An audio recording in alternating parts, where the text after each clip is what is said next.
Hi. Hello, and welcome to the Partner Panel. What are your guys' thoughts on the gold change? I haven't noticed. Well, I obviously have noticed it, but like it's not as big as I thought it was gonna be. Okay. I personally don't think it's that big. I'll be real. Yeah, go ahead. Go ahead. So go ahead first, Brian. All right, no, I'll go. I actually really enjoy the change from 650 to 550. I think it's really changed the way people have to play early game. You can't just take, stupid fights that you shouldn't be taking, and you get penalized for not having that early. Not everybody has sustain, right? Like you have the one sustain, so you can take like one accidental fight, one time of damage where you shouldn't have, and then you're gonna take, the next fight you have, you're probably going to lose, specifically if the enemy team still has sustain. I think that's good. I think you still have ways to get sustain pretty quickly. If you need to just get a little bit of farm and then get more sustain, you can get back. You can get that new Omni potion, which is, I think, amazing. I mean, if you want it, it's a very good item for sustain early game if that's what you need. Do you want to get to an early power spike? I think a lot of people might say that they want to get the early power spike first, but I think sustain in certain positions might be more important than that early power spike, because then you'll get a power spike earlier because you would have stayed in lane longer, especially with no health pot off the start. So I think it changes up things a decent bit. But I think it changes up for the better. I think a lot of people were saying right off the bat, and in my stream particularly, I had people that did not like the fact that they were changing it. One of the things they had said was, why are we fixing something that isn't broken? I think people were very okay with the start of the early game. Everybody buys a health pot and a mana pot. Item in a pot. Yeah. Item in a pot. Yeah. What they just buy a full sustain item right off the bat with 2 uses. And I think now it's like, okay, now you only get a small health pot, and your item, so I don't know. I think it's a good change, and I think people are finding that it's like, I want to give the developers, and I'm glad the developers are willing to take a big enough change in the early game like that without people asking for it, because they want to try something new. Right. And they weren't just happy with how the early game was. So I think actually they're showing a good move there, which I was excited about. Yeah, it is early access. That's what the point of early access is to really try to figure out what we're gonna want in full release. So this is a perfect thing to do here. I will say too, I was very curious to see how it's actually going to be implemented, but I do feel like it became way more competitive because that 100 less, giving you the option of, hey, do I grab this 50 cost gold right now? Do I save and go back for 150 cost health potion later if I need it? Do I go for the Omni potion if I'm getting my shit pushed in low key? So at that point, adding the steps for decision making adds more technicality, more competitiveness. You get where I'm coming from? And it's crucial as shit right now that level 2 gank, when you don't have a full health potion, is nasty. You actually have to be aware, whether it be solo, whether it be duo. If you were just not paying attention and a level 2 Kalari comes up, level 2 Chimera, and you're over here like, well, shit. I wasted my one refill of my 150 cost potion. I just wasted it. Or even worse, I didn't grab it because I was like, I'm gonna save my money. Now I'm sitting in lane at quarter HP or dead, and I'm like, fuck. Like, hey man, Narbash, I'm gonna need you to step your shit up, bro. Like something has to change. So I like the competitiveness out of it, right? Now, I don't necessarily like just one little thing. I like that they have a 50 cost health potion. One-time consumable, whatever. I really wish Sentry Wards were also 50 cost. because I want to at least be able to if that's my choice, I want to grab that starter item and a sentry ward. If I don't want to go out with a potion, you get what I'm saying? Like that one sentry ward. I don't want to heal, I want to see. So, yeah, like as an option, if they're not going to add a sentry ward as one of the emblems that are like free, but they refill after a certain time, whatever, just at least lower that by 25, I would say, and then go from there. Because regardless, you're still wasting economy to buy the sentry, right? And arguably, so, hold on, I want to get this straight. So what you're saying is you want to nerf Kalari again? No, bro. I'll tell you this, a good Kalari is going to be able to play around wards regardless, to be honest. If there's one sentry ward, bro, like let's say you spotted it, your gank is failed, you destroy that sentry ward, what are they going to do? Keep backing and spending 50 coin, arguably 100 coin every time they go back? Next thing you know, the Narbash, instead of grabbing his boots, has bought 10 sentry. You got what I'm saying? Right. So no, I was just saying for the meme. I completely agree with you. Yeah, I just think that might be worth checking out. I don't know if it'll be a good choice. Like, I'd love to hear what you guys think about that, because I understand that the 75 makes it more of risk or reward. Like, hey, I'm sacrificing more economy to get a sentry because they are powerful, right? But I think specifically also, since sentry wards are more going towards the flashier ward kits that they're now starting to come out with and stuff, like, I'll be real with you, with that lighthouse that's at the top and then the rest of the skin, it's kind of fucking getting way harder to hide a sentry ward. You know what I mean? Yeah. I wouldn't mind the change. Do you need to change the ward to cost that much more, or do you just need to, our starting economy, add 25 to that, make it 575, and you can just go with that instead? Because that wouldn't allow you to buy another item, would it? It would only give you the ability to get that sentry ward as well. A good point is there isn't anything that's 25 cost in the game, right? No. I think the lowest is that one health potion they just added for 50. So, and even if you do 575, I guess maybe depending on what order you get your items, there might be something you might be able to get a little extra, but it just adds. You're still sacrificing something with that. That's a possibility. You could do it that way as well, but that way you could still, like you're saying, you're still able to get that sentry ward as your decision. That might be a better option. Just add 25, keep the sentry wards at 75, keep them at the higher cost, because they're made to damage your economy if you invest into them. But at the same time, don't give enough starting gold to where somebody could say, hey, you know what? I am going to start with that green health bar. Or don't make it so if I stay at base until that first wave starts and let that passive gold drip go up, I'm going to get the extra 50 I need. You know what I mean? Mm-hmm. Yep. So it's a very fine line to put it through there, but that might be it. Right. It might just be either take 25 off of that cost or add 25 to the starting. For sure.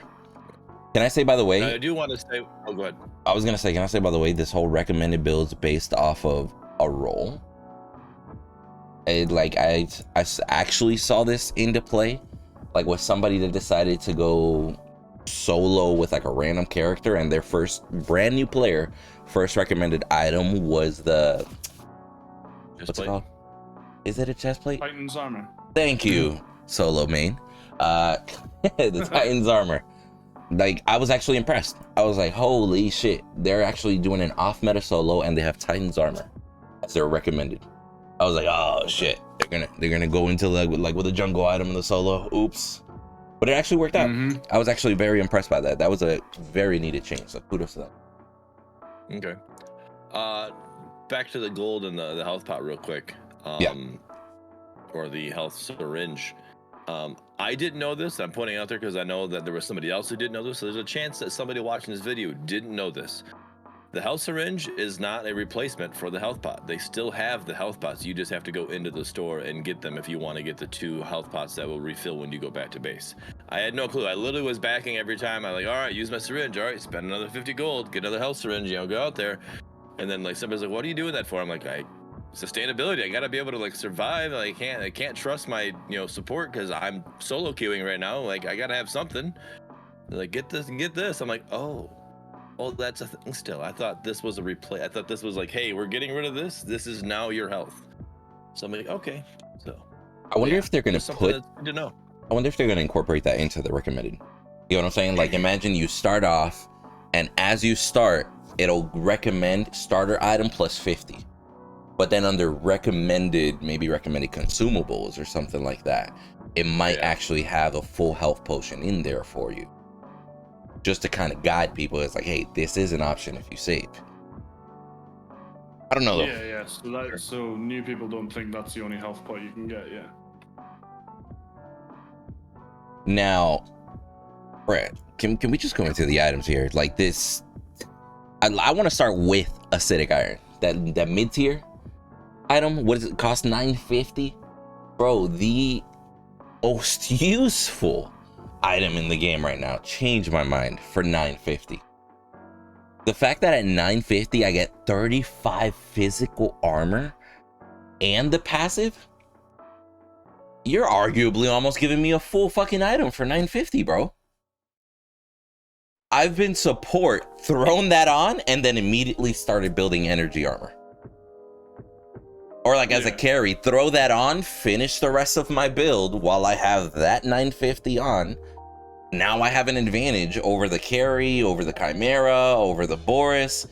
And literally, when I get to my last item, then I sell it and replace it for like more pen or whatever, or Giant Slayer. It's so fucking busted, bro. I just can't get it. I want to hear what you guys think about it, but I think it's busted. I think it's very cheap. Oh, sorry. Go ahead, Brimmer. I was just gonna say it's a lot of physical armor for the cost, and it does only build into blighted chest plates, so you're kind of limited to where you can go from it. But like you said, you could just sell it. It's giving you that early physical armor where nothing can be in the early game. Nothing much can be done to you with that physical armor. It's negating quite a bit of damage. So I agree with Windu on that. It's pretty, and the fact that you get almost the full passive of blighted chestplate from a 950 item. It goes from 40% to 50% for full item. Why not make it 25% or 20? Right. If you're reducing the healing, I think that's a lot of percentage for so little cost. I would agree with that as well. It's very quick to get to that 950. You can get that at first back for most lanes. Specifically in the off lane, it's do I decide to rush Balarm or am I gonna need this acidic iron? And if it's usually a pretty easy go for acidic iron, seeing as how that 35 physical armor, I believe that's only 10 physical armor from the full card of Balarm. I think full Bale is 45. So like the fact that you can get 35 physical armor off of 950 and then also get trauma on attacker is pretty crazy. Bro, for almost 2,000 you can get energy boots and acidic iron. Yeah. Fucking bonkers. And then you're bro. way tanky to anybody that's doing but maybe that's what they wanted to do to shut down like a ranged caster in offlane. Maybe this is their answer to that. They're like, hey, well, if you want to do ranged caster, they're just gonna go straight for this acidic iron, or not a caster, but just like range carry. in general. Sorry, range in general. Or they're just gonna get this physical armor. And you're not gonna be able to do any range damage to them. And then like if they're running carry and they're trying to use like a D-blade to sustain in lane or something like that, then you can just throw this on. I don't know, maybe this was their answer to that, but it does seem a little bit cheap for just a little too cheap. For how much it gives you. Like I would say an item like that should at least be like 1250 in my opinion. When I first seen this item, I was just like, that's anti-Boris. That's made for Boris. Chimera, Boris, yep. I just seen it, I was just like, that's like an indirect nerf on Boris, because just everything that it does is completely against him. The reducing income and basic attack damage, you know, the trauma and healing, health, physical armor. It's cheap. The early ganks from Boris, you know, people are saying they're OP. I just seen it as an anti-Boris item. Bro, I had a match where I rotated on a Quang versus a Greystone. This Quang had physical boots. He had acidic iron and bail arm. I walk up, noodle swinging on this dude because he's almost at 100 armor with 4,000 gold. I was like, get me the fuck. I can't touch him. I straight up told my solo laner, be like, you're on your own, pal. I'm going the rest of the game. Fuck that. I'm literally noodle swinging this dude while his pass, be mindful. He was not building any energy bar power. He was not building any regen, but his passive with all that armor was enough to out-sustain me. And I was like, yeah, no, you're on your own, bro. I can't touch that. I literally would have had to build a Giant Slayer, or I would have had to build like Crazy Pen to counter the fact that 4,000 gold can give you almost 100 physical armor. Holy shit. And that's to top off the fact, bro, it's to top off the fact that Bail Arm is going to give him some HP, which is incrementally going to make the armor better, because the more HP you add, the better the armor stacks. I'm like, why? Why is 950 gold 35 physical armor? Holy shit. Right. Definitely. I just didn't get it. No, I didn't get it whatsoever. It's a guaranteed like rush item, I think, in solo lane, especially like you said, if you're going against a Quang and you got a Chimera or a Boris in the jungle, like those two with the lifesteal, that trauma is huge, and you pretty much want to rush that instead. But I can definitely see, I like the fact that they introduced this, because the range meta in off lane is insane right now, and you're gonna have it. I get that. You're gonna have people who are gonna take range in off lane. I understand that, but like the amount of times you see it is just too much. And you know, the fact that we only have 2 dedicated solo laners, you know, in the game, like we need more of those as well. You know, so we need heroes coming up soon as well, in my opinion. Now let me ask you guys, how do you guys feel about the full item giving you 80 physical armor? Because I was shocked to see an 8 as the first number there. Like, being mindful, anybody that hits you with a basic applies trauma. Anybody that hits you with a basic, it's going to reduce their incoming basic damage plus a percentage of your physical armor. So the more physical armor you build, the more you negate. On top of that, you get 250 health that scales the physical armor higher. And then on top of that, you have 80 physical armor, all cheaper than a Bail Arm. Yeah, it's pretty. I mean, it's got a lot of stuff in there. And I think like either a cost increase or a, I guess, statistic drop. And like lower the armor, or maybe take the health out. I don't. What if you I don't really know. The reducing the basic attack by 5. What if you made that, instead of be a passive, make it an active? That would make it a little bit not as cheesy, I guess. Oh, that wouldn't be too bad. Instead of always reducing incoming damage, like a active with like a 90-second cooldown or something. Yeah. That might make it better. That's not bad. You could try something like that. On Russ's point, if you increase the cost, let's say you go from 2,800 to 3,200, right around Bail Arm, right? At that point, those extra 400 you could just add to the acidic iron tree and make acidic iron 1,350. Yeah, make it like a green thumb and a shield. I don't know. And here's another thought too. What is the chances that the team like purposely put these low just to get a lot of like data behind the chest plate and seeing how it actually affects a game? Like, and then with full intention of like boosting the cost of this later, but they just wanted to see it get used a lot, so they could actually get some, some mileage on it. I don't know if that's. I mean, it's a league. I don't know if that's something that they would do. League does that like crazy though. League will literally Yeah. like they'll release a hero, they'll release an item, slightly overtuned because it's better to have it overtuned than undertuned. And then they can collect better data, it'll get used more, and then they're like, you know what? Now we know this is what we gotta tweak down. As opposed to if it's undertuned, they're like, well shit, what do we turn up? We don't know. Nobody's using it. Yeah. Yeah, if nobody was using it, then because everybody's been used to Balarn for so long. Like if they weren't to use this card at all because they didn't think it was worth it, like they don't get any data for it, and then they don't know how to change it. They don't know how it's going to fit into the game at all. So I don't know. I don't necessarily know if that's what they were doing there, but it could be something they were doing on purpose. Just like, hey, let's just make it cheap so we get some data Maybe. on a new card. I don't know. I don't think that's what they were doing, but it could be one of the reasons why that would be so cheap. I don't know. Has anybody it's tried like a a couple different Balarn things. versus a chest plate, a blighted chest plate? I haven't tried that yet. Like going up against each other, somebody that has a Balarn built and you got chest plate, or vice versa. Who's gonna win out in that engage? You know what I'm saying? Because one of them does energy damage over time as long as you're near, kind of countering.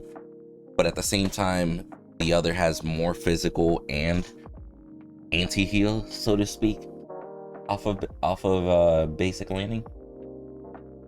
Have you gotten a chance to do that shit, Bren? No, I haven't had a chance really to. I personally haven't played with it that much. I just haven't had the opportunity to play with it that much. It's not with a new item. I kind of gauge off of what everybody else says about stuff. I won't go dive and head into it. I just want to use it properly and Really, bro? not int. Yes. No, that's Okay. one of those. Yeah. I'm gonna build it on my carry. Yeah, guys, don't build it on your carry. It's not a good idea.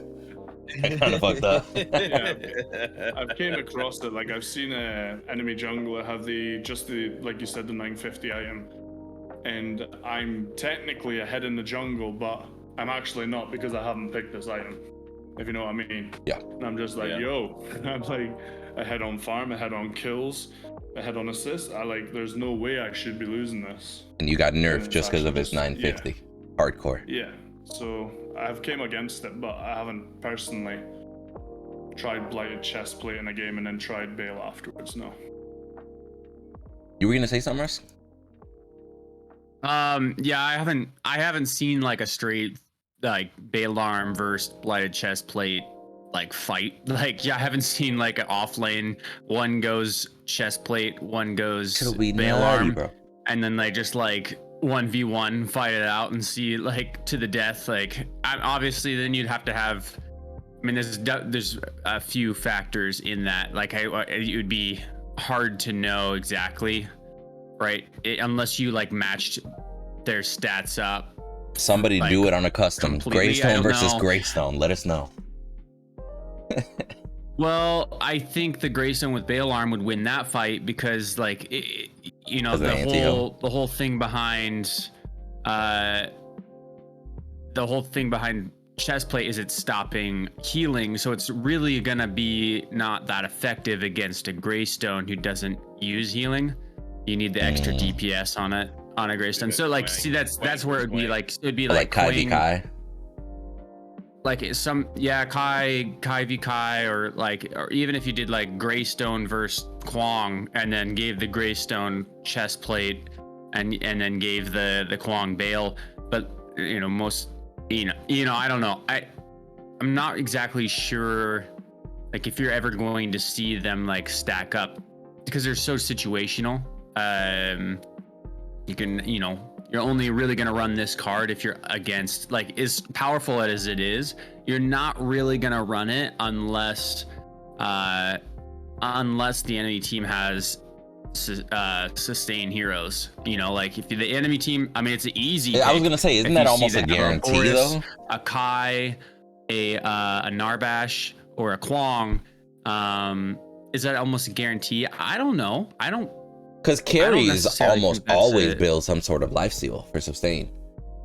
And if you're W key in the I feel like carry, they get it. I feel like they get their lifesteal too late. If you know what I mean, like a carry's lifesteal when it's actually kicking in and making you think I need to counter this, it's actually, do you build that early for that, or do you build that in reaction to it? Well, the crazy Because part if you build is, that, whether it's early I or don't late, know. it's only 950 to counter the lifesteal part. You get what I'm Yeah, saying? You don't even need the full item to counter that lifesteal. So at any point, it's like, yeah, I got 950. Yeah, their lifesteal is worthless now. Yeah. Let me ask you this question. Yeah. You guys brought up Narbash. So that plate, that little acidic iron, is that going to, if I were to put that on like as an ADC, right? And my ADC hits me, I'm going against a Twin Blast Narbash duo lane, and the ADC hits me, does the healing from Narbash now get mitigated, or yeah, that's it gets also affected by that? Yeah. Mhm. Okay. Like yeah, when from they all hit you, sources, their healing whatever is healing- mitigated. Yeah. Yeah. Right. Well, I don't know. I mean, because I knew it would mitigate their lifesteal. I understand that, like their items, their core items they're using, but like from a teammate healing them, does that also? Yeah. Yeah, it'll mess up their health pots. It'll mess up their assisted healing through teammates. Any sort of healing. That's what I'm saying. Like even as a carry, if you're seeing that the enemy carry is just kind of starting to inch ahead, and you're like, honestly, we're in bad shape. He's got a crossbow, I don't. Fuck it. 950, now I'm in the lead because I got 35 physical armor. I reduce any healing that he might be building, including his health pot. Because it's in the middle of a fight, I can pop my health pot. He can't, basically. Right. And you can help turn the tides. It's just so strong. And arguably any role, I could even see a mid laner carrying this if they're struggling with ganks. You know what I mean? Quick 950, keep on building. The mid laner would go corrupted shard though, wouldn't they? Well, here's the thing. I'm only saying it from the standpoint of, imagine you're, I don't know, mid Morgesh, and you keep getting ganked by Chimera, by Boris or whatever. You're like, fuck, bro. You, with a quick 950, you not only get sustain, but you apply anti-heal to anybody that touches you. Right, that's what the corrupted shard does. That's the corrupted shard does the trauma as well. But the corrupted shard does the trauma on the energy damage side. Hit. When you hit them, that's on not hit. when they hit you. On abilities landed is for the corrupted shard. Oh, You feel me? Abilities landed, whereas acidic is on hit. This is the first.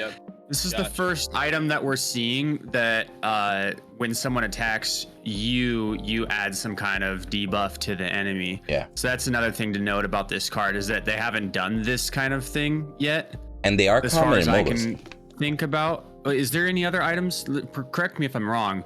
Not in fault. Is there any other items in the game right now that apply a debuff to the enemy when they hit you? I don't think the new caustic reliquary, whatever, that says on hit. It literally says you on hit with basic attack, apply trauma. But that's you. Yeah. That's when you land a basic on them. So what is the other one? So look, okay, so acidic iron is when they hit you. On hit, all right, so it's okay. Caustic reliquary is when you hit them, and then corrupted shard is when you land an ability. All right, go ahead, Russ. All right, yeah, okay. Yeah, so this is the only item in the game as far as I can think of in my head right now that when you're hit by something, this effect happens to somebody else. So it's interesting that I think they wanted to get this item used a lot because it's a new item, new type of item, like to the game as well. It's kind of an experiment card, really. I think that you wouldn't be ill-advised to say that. But we'll see how. I mean, it seems like it's working pretty well, and obviously, like the numbers probably need to be adjusted. If they want to keep the gold cost where it's at, I think the numbers do need to be brought down. But like, it could be that they had them low so people would use it. I don't know.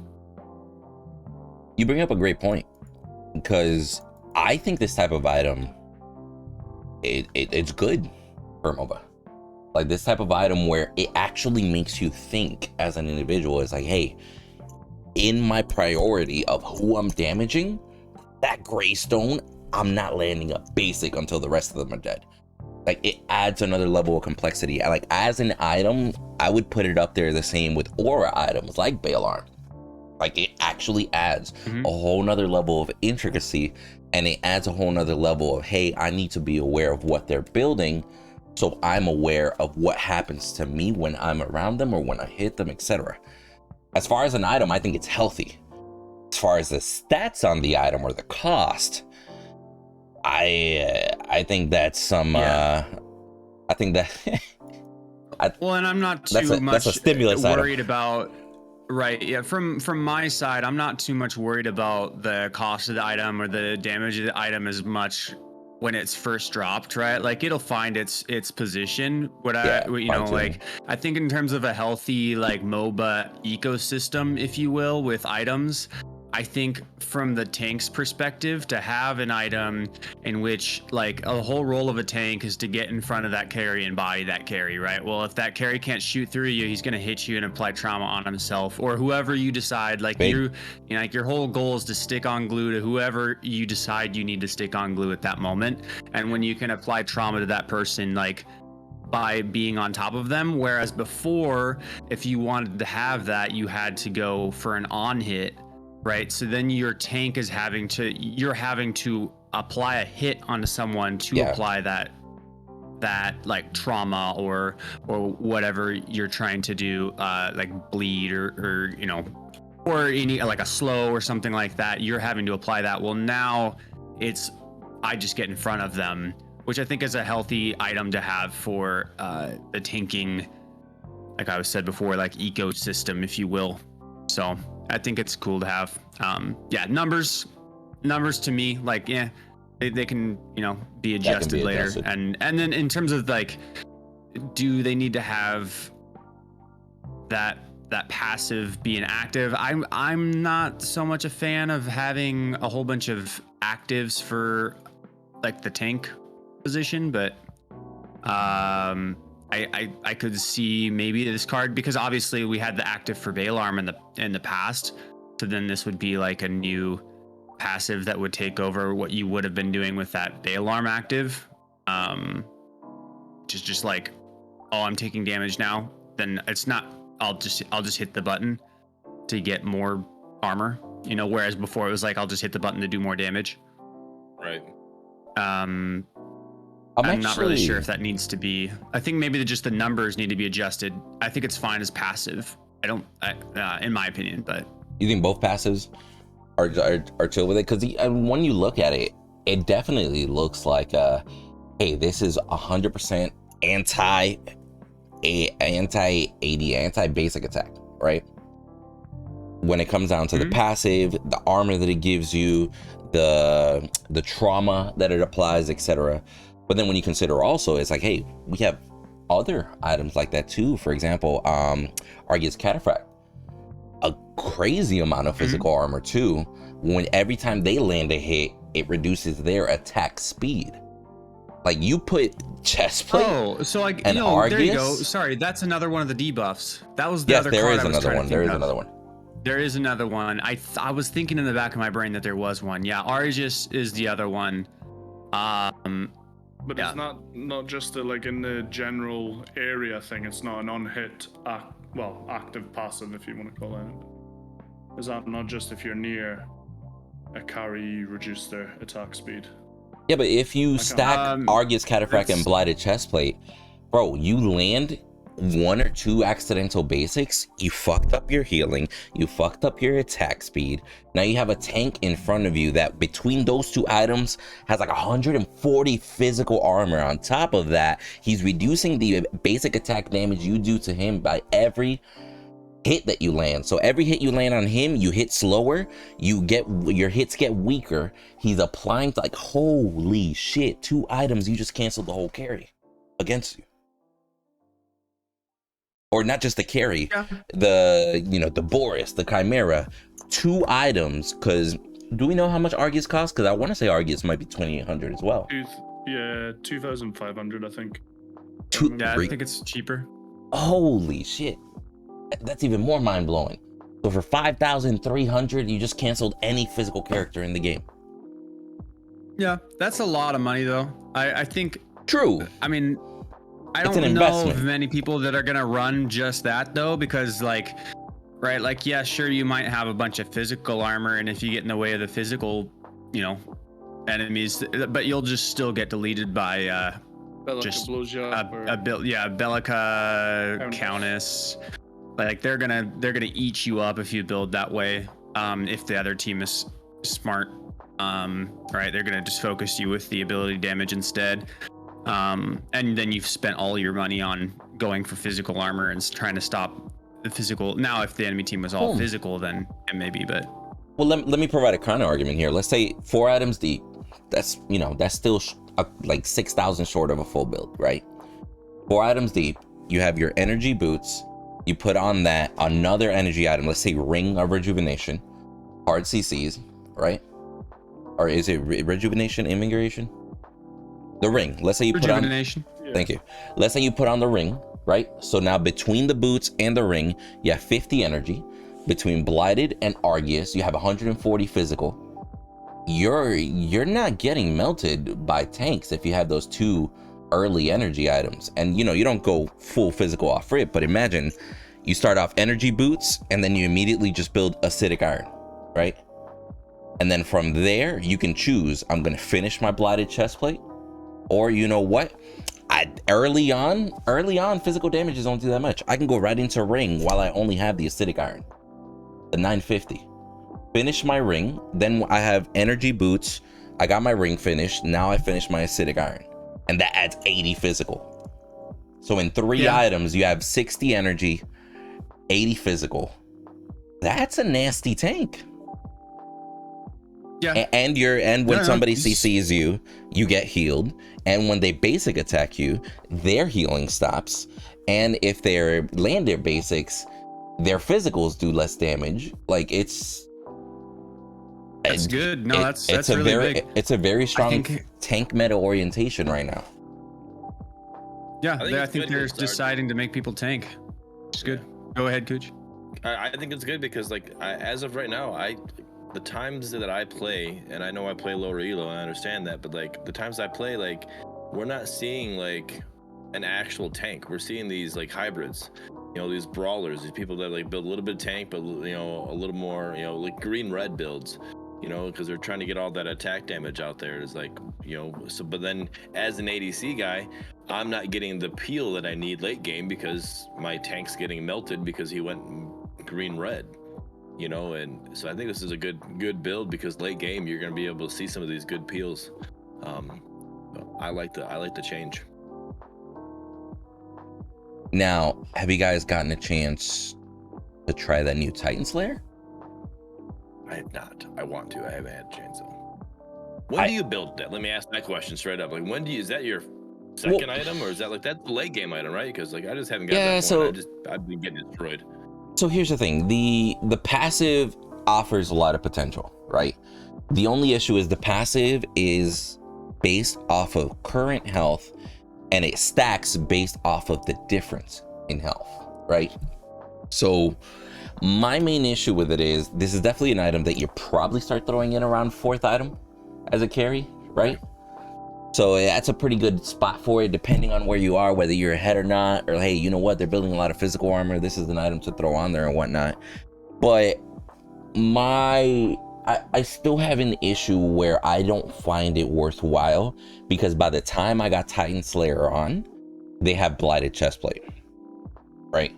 So at that point, I'm like, okay, so I can deal 20% extra damage if they have more health than me, and incrementally stacking 2.5 damage up to 1200 difference, which, correct me if I'm wrong, that's like an extra 10% damage that you can add on there, depending on the difference in gap, maybe an extra 30%, right? So arguably, that 30% damage, my 600 basic attack shot just went up to 800 with this item. That could be a nice substantial difference. But that blighted chestplate with the 80 armor and the health, instead of hitting him for 800, I just hit this minion for 800. I hit that person with that one blighted chestplate, I just hit him for 450 now instead. And I'd apply trauma on myself. Like, I'm not finding a worthwhile situation where that's viable only because they have items that give them so much armor and I'm only getting 50 physical out of it. The best part is the 25 attack speed in there. because you get to stack that with that new Infernal Gunblade change that they applied, and you actually start shooting super, super fast. So it turns more into a DPS overall, like how many hits can you get and stay alive, as opposed to can I chunk him? Because with these new tank items, you can't chunk him. Does that make sense? I don't know if I'm going a little bit too deep into it. No, you're making sense. I see what you're saying. Yeah, so my overall issue with this, I think this is a nice, healthy item. The overall stats behind it make sense. The complexity into it, very situational. Like, hey, this is an item that I use to melt like a Sevarog that's just stacking health, right? Makes perfect sense. But it's perfect. It's a perfect item if I've seen it if you've got a Richter in off lane, a Sevarog in jungle, and a Narbash as a support. People that like are focusing on against a team like that, then you've got health. You've got three characters there, which are no doubt sitting at. I think the final health on like Murdock and Sparrow and stuff sits at about 1900. Like end game, and like about 16, 17 area, yeah, give or take. Yeah, and so tanks are sitting at 4K usually. Like if I'm not 4K by the end of my tank build, I've done something wrong. Mm-hmm. So if you've got three heroes to fight against with your extra damage, it stacks up to be a lot of damage. That's a good point, especially if you go deeper. Like let's say you go full crit build, like literally and this is one of the examples I was bringing up. I had a match where I was critting for 1,000, chilling, and I'm at 100% crit, just bam bam, super nice build. Bro, that one Quang walked up to me, 350. I'm like, get him the fuck away from me. Nope, can't do this. He's way too tanky. I literally can't do shit to this man. So yeah, how do you propose that that they address that or fix that or tweak it?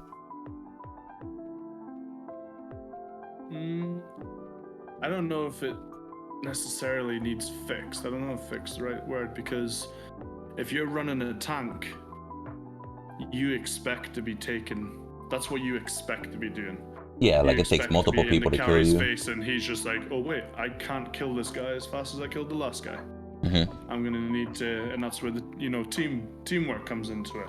Teamwork, prioritization. The Greystone gets in Quang's face, and Quang's just, that's where teamwork. 1v1, a carry and a tank. There should be that level of skill comes into it where a carry can kill you if he hits all his shot, but if you miss, then the tank's gonna punish you because you haven't got that big damage that you're doing. So. Well, to enhance off of what you just said, though, because you just said a carry should be able to kill you if the carry plays properly. Let's say a Murdock, I'm pushing you into my trap, stunning you in place, landing every basic attack. And this is late game build. Like I actually got to late game. When you're 4K health, like you said, if you're a proper tank, when you're 4K health and I'm hitting you for 350 per shot, and I'm spending everything possible. If I don't kill you in 7 seconds, I lose with my 1600 HP because my healing is reduced at this point. You're literally W keying me. My last resort is to get the inhib to fight with me or run into my core and hope that you don't chase me or hope that you chase me. Yeah. Right. That's like, I do support the whole, it should take the team to kill a proper tank. Yeah. Like I do get that, but then what's the point of building pen? Because it was even a match where I'm like, you know what? We're even gonna throw Phantom Blade in there. Let's have that little bit of pen. And it was like my pen was absolutely insignificant. Like the fact that I get 10 pen, but they get 80 armor. Sure, it's insignificant to the tank. You have to remember that everybody has a built-in armor, scaling through armor. leveling. So like the pen's not necessarily to pen through tank cards. I don't think you would be ever right to build pen just for the tank because you think you're going to shred a tank because you built pen. I think it's just so you can do extra damage to those that have just the like that's the way I've always seen it, is the pen just negates the armor that they're gaining from levels. Not necessarily a tool to use to kill a tank. Now, if you went Titan Slayer and pen, then maybe you'd start to get into a space where you can do more damage to a tank, but like you have to remember as a carry, like, well, it is going to be my most important thing, right? Like, do I really care about having to kill the tank faster if I've had the other cards which are going to help me probably kill the weak characters like the carry or the caster faster, and then I can like work with my team to kill the tank later. That's where this card kind of has like its catch place. 22 is like, okay, do I want to be building to try to fight things with higher health than me? Because when I think about a carry, the last thing I want to be doing is shooting the things that have higher health than me. Like, but over anything over like that's the like literally the last target I'm gonna be turning to.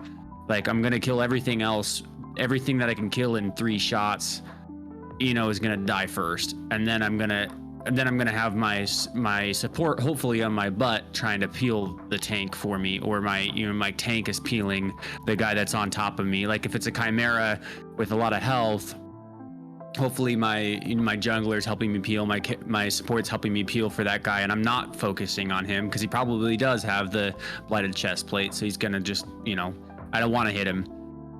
It's so, kind of, yeah, I think it's a hard pick. Do you go Titan Slayer or you just go for the extra damage? And I think the card has to be pretty enticing with damage. I don't know if at 2800 with only 50 physical power and 25 attack speed, I don't know. Like, yes, it does scale with health, but like, I'd like to see the math in terms of like how many, like that's maxing out at 20% extra. You're not always getting 20% extra. Most of the time you're not, like, because you're the variation, you're fighting people that aren't higher, right? Because you're not fighting the offlaner consistently. You're mostly fighting the duo lane or mid lane or jungle. In the jungle. Now, I'm sorry to interrupt. Let me bring up a little twist here because I want to hear your thought on it. What if they changed it to, instead of stacking health damage percentage, stacking physical armor damage percentage? So if you're going up against an individual that hasn't built physical armor, just has that base scaling, this item actually is kind of hindering you. You know what I'm saying? Like, if you built this to go up against a duo lane and they barely have physical armor, it's not doing that much. The carry that decided to go fire cannon might actually have an advantage on you. But if you decide to have it as an actual, Titan Slayer, which is the name, like you're trying to kill the hard to kill people, it'll take better effect on individuals with armor the more armor they stack. Because there's a tank item right now that is literally negating incoming basic attack damage based off of how much armor you stack. So the more armor you stack, the less their basics do. 6% of your armor. So at that point, would it be fair to have a carry item that the more armor they stack, the more damage you do to them? Again, with the counter side that it wouldn't be as viable towards killing the other Murdock or something. Yeah, that's where the item would fall off for me, is because then it is literally only for tanks, because you're not going to get physical armor except for tanks.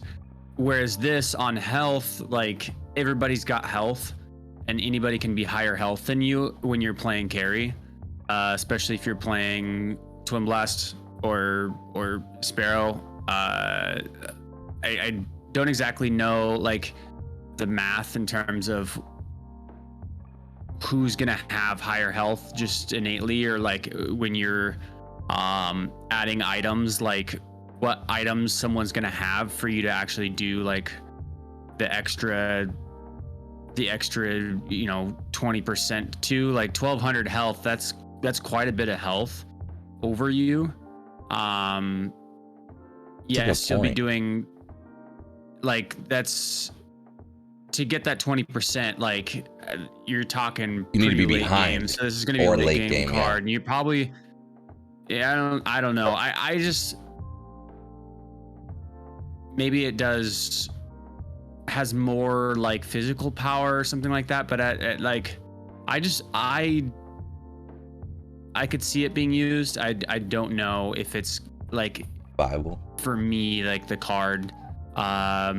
I think it's a fine card to have like in the game, But I don't know, like in a general like match, unless you're really having a hard time with the tanks, then this is a viable option. I like the fact that there is this option, but I don't necessarily think this is going to be like a card that you're going to throw in your build, like, you know, like all the time. But I think we do need to have more situational cards in the game too. So I think I do like it for that fact. But yeah.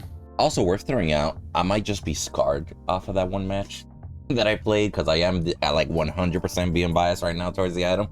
Because I literally had a match where their Richter, their Quang, and their Severog were all W keying me, all with Blighted Chestplate on.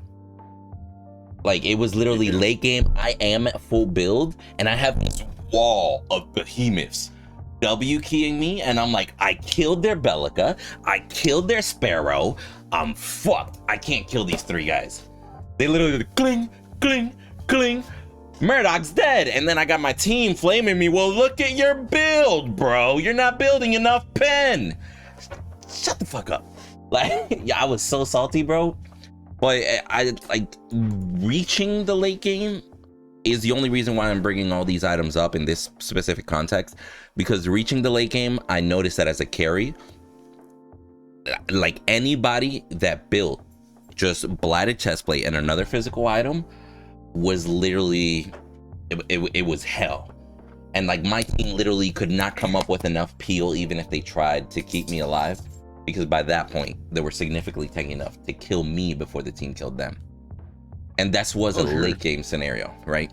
Early game, I didn't find an issue, because even when they had Blighted, I could work around it, etc. But I definitely noticed that as a carry, if I got to the late game and there's at least 2 people on that team building proper tanks, I'm dead. 100% dead. And I just don't think that as a carry, if you make it to late game, if you make it to full build, you should be popping off as a carry. The whole point of the carry is to stop them from getting to that late game build. If a carry gets the late game build, they should be able to influence the game and change it. You play any other MOBA, if a carry's that full build, hey man, don't let that motherfucker hit you 4 times, because even as a tank, you're gonna get chunked because they are full build. Proper full build. You get me? Oh, right. In any MOBA. sure. Yeah. But like And here, I think. Go ahead. Yeah, I think where I see this card, I think that I see this card being used like, I mean, if you really are having a bunch of tanks, like with 3 tanks like that, then yeah, this is an option for sure. Like I would say, like you could go this, you could either decide, hey, am I gonna drop the DB rifle for this? Or do I want both the pen of DB rifle and the Titan Slayer, because there's 3 guys building chest plate? I think late game, like that's where you think about adding this card. I think in terms of like, am I going to replace a damage card with this, and this is going to be my DPS card? Absolutely not. But I think as a situational card to do late game damage, I think you could, if you didn't need the like attack speed, I think what you'd be doing, I mean, obviously there's a little bit of attack speed, so I think what you would be giving up is another one of your attack speed cards. Your like mid-game attack speed card, mid-late game attack speed. Like if you were gonna run like an A shot, I think instead of A shot, you'd run Titan Slayer, because you knew that you didn't necessarily need like the extra damage and that crit chance. So you're giving up the crit chance and getting and getting the ability to shred through tanks a little bit more. I think is that for me, that's where this card lands, is kind of like that flex like A shot roll, or like somewhere in there, like instead of the lifesteal D blade, maybe you just go for this. Speaking of A shot, I literally have not seen anybody run it anymore, because A shot D blade was a strat. You feel me? You build Ace, you got the extra damage, you got the healing, the extra attack speed. You were literally unkillable for a few frames there. Now with Blighted Chestplate, bro, I literally don't see anybody go A shot D blade anymore, because a 950 can counter almost 6,000 of your building. Absolutely crazy. I know. I think on Sparrow, A shot's still a really strong strat on Sparrow. Yeah. I mean, you have to think about it this way: is that like those things aren't being applied unless you hit that person, and Carrie can decide not to shoot you. Like even if you're standing in front of them, they can still just not left click and not do damage. I mean, it's probably worth still doing the damage, but like they'll probably still shoot you. But I mean, like receiving good peel that maybe they can get around you. Maybe if someone stuns you, they can get around and get to the weak guy. But yeah, I don't know. I think it's all situational. Yeah, like I the think in terms of counterplay the should card, still I think be a it's a great thing. addition. Yeah, the counterplay should still be a thing, and I agree with you that the card should be added. But before we move into the sound effects here, I just think, like we mentioned earlier, it's just a thing that comes back to the cost, because those mid-tier items that they added for all of them, Cursed Remnant, Jar of Hearts, etc., very, very strong to apply anti-heal that cheaply, because it's almost unfair that I spent 3,200 and you countered with 950. I built a D-blade. Like, for example, if the enemy let's say I decided to go fire cannon first, right? Let's say I went starter item fire cannon, enemy carry goes starter item D-blade. As soon as I put 950, he literally only has his starter item. I just canceled his D-blade out by building 950. Like in almost any situation, that's definitely something that they need to either relook at the value of the amount, or possibly even consider just even removing these tier 2s again, because providing that much utility for that low of a cost is almost counterintuitive, personally. But anyway, have you guys heard the new sound effects? Yes. Like blue buff smacking you and shit? Mm-hmm. Yeah. Yes. Did you guys like it? I'll be real, I didn't even notice. I didn't play with the audio slider, nothing, bro. 100% honest. There's a few of the sound effects. What that did you are play? Questionable. Because if you played and you didn't before they just did the hotfix, you wouldn't have heard anything. It was all silent. Oh, is that what happened? Okay, I played on Friday. Yeah, so you didn't hear anything. You were like, I don't hear anything. You didn't hear the announcer. You heard nothing, because there was a bug, and that's what the hotfix was for. Part of the hotfix was to fix that bug. You see how it's all down to 0? That's pretty much where it was at when you turned the game on. You had to turn that stuff up, and you had to turn it up every game. So it was pretty bad. Pretty bad. Gotcha. Okay, that explains it. I don't know. It's not in here though. So new red and blue buffs, right? Hunter attack speed, all right. Decker on hit sound, yep. Player attacks damage. There's nothing about minions in here. The minions sound different to me. Am I the only one that feels that way? Nah, the minions, I don't like the sound that they do when they hit you. They Think so? changed the minion sound. Yeah, I don't understand why they changed the minion sound, because that was the whole thing back in one of the updates. Is here, listen to the new minion sounds, and now it sounds different. It's weird. I don't know. I'm not It's a fan not bad. It's different. Do you think they did a hidden tweak? Yeah. Yeah, I've heard that as well. That there was the minion sound change, like on hit. I think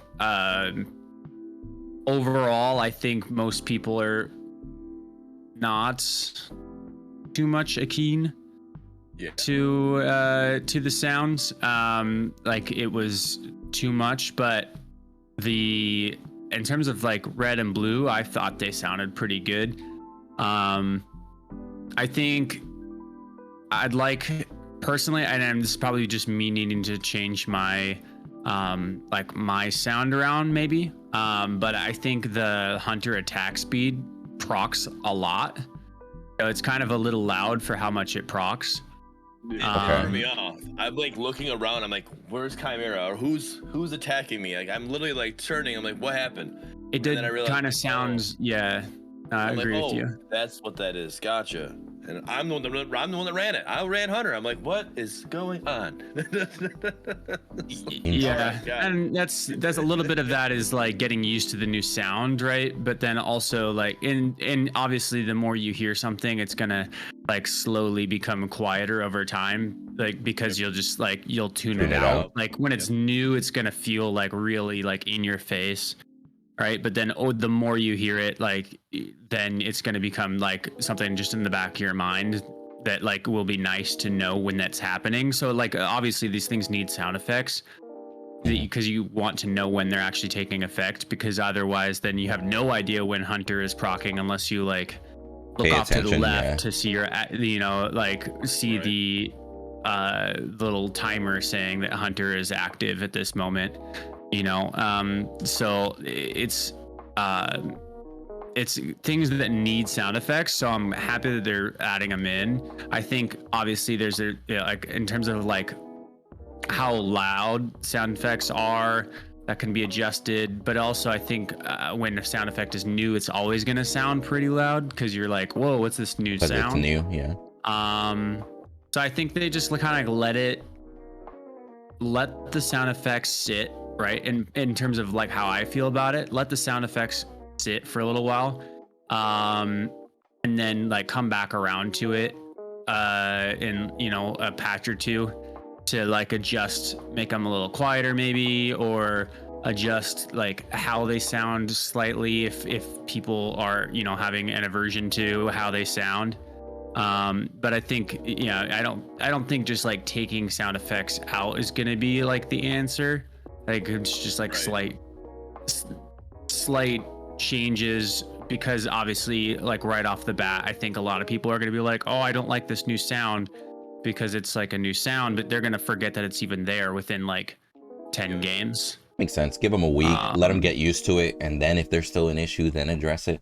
Let it simmer in it, or marinate. Right, yeah, guess. once people are used to the sound, there's still, I mean, obviously, yeah, don't just like throw off like people's like, you know, not, you know, if the sound is too much for a lot of people, and like overall like you get like feedback saying like, hey, we don't really love this sound, it'd be good to fix it, then yeah, obviously go through and like say like, okay, let's go ahead and adjust this sound. But I think you got to let them sit for a little while to really get the data behind it, right? Like, because with sounds, people are just always gonna be a little, you know.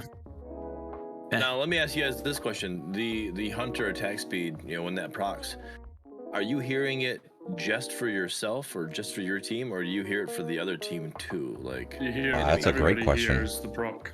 all right, so you, Aaron, you said you hear if the other enemy ADC Yeah, procs you as heard well. it. Okay. 100%, yeah, because Okay. the first game I was playing with Plotty, we were trying to investigate what the noise actually was. Nice. Mythbusters. Yeah. Okay. Yeah, so that's good information. That's I wanted to know if I'm gonna hear it for them as well. Now these sliders, I think what they need to do in the menu is they need to give you an option to preview that sound at that level, because Yeah. right now you move that level up, Great and now idea. you have to go in game and like, okay, is that loud enough? And then you're like, okay, now you got to stop, you know, make the adjustment, go, you know, and then, you know, fine tune that tuning. If they gave you that option in the menu where you could preview, like, okay, yep, that's where I want that, that's where I want that, and then you could play the game, you're good to go. That's something that I think they need to add here. A great idea. They could easily just move those long ass bars, just shorten them up on one side, and have like the play buttons listed right there to the right. Yeah. Easily. Yeah. Now,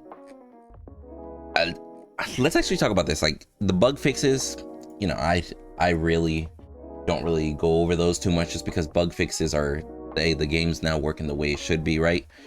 Like, you know, like the rogue bug that they mentioned. I actually had a couple people DM me about this, like, hey, yo, Windu, I don't know if you know this, but if you're like Kalari and you got rogue, disconnect, reconnect back in, you'll get crit every hit, bro. I was like, hey, you probably shouldn't do that. Be real with you.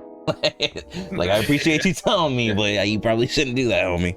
I definitely for damn sure not going to. Shit.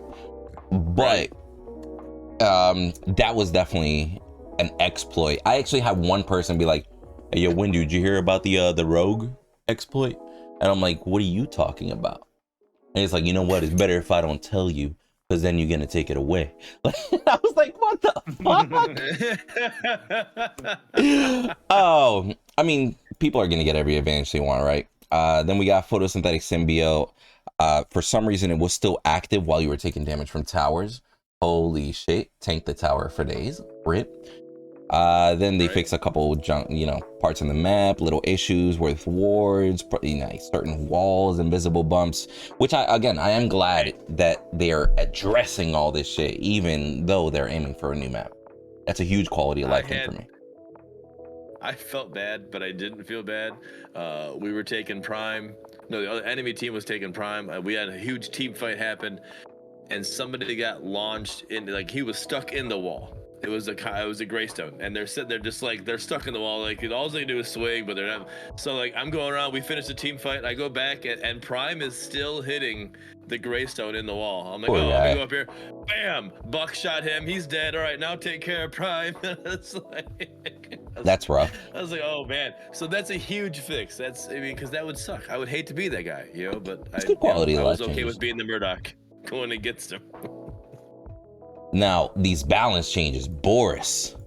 Yo, Yes. Boris got nerfed with that Unstoppable. That's a pretty big hit.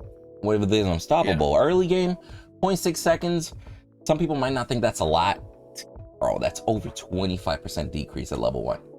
That actually is substantial. And then late game? It's only 0.2 seconds more than what he had at the very first. Like that's it. He had 2 seconds late when you game. when you first unlocked. I know, that's what I'm saying. And his late game now is only 0.2 seconds more than what he had when you first unlock it.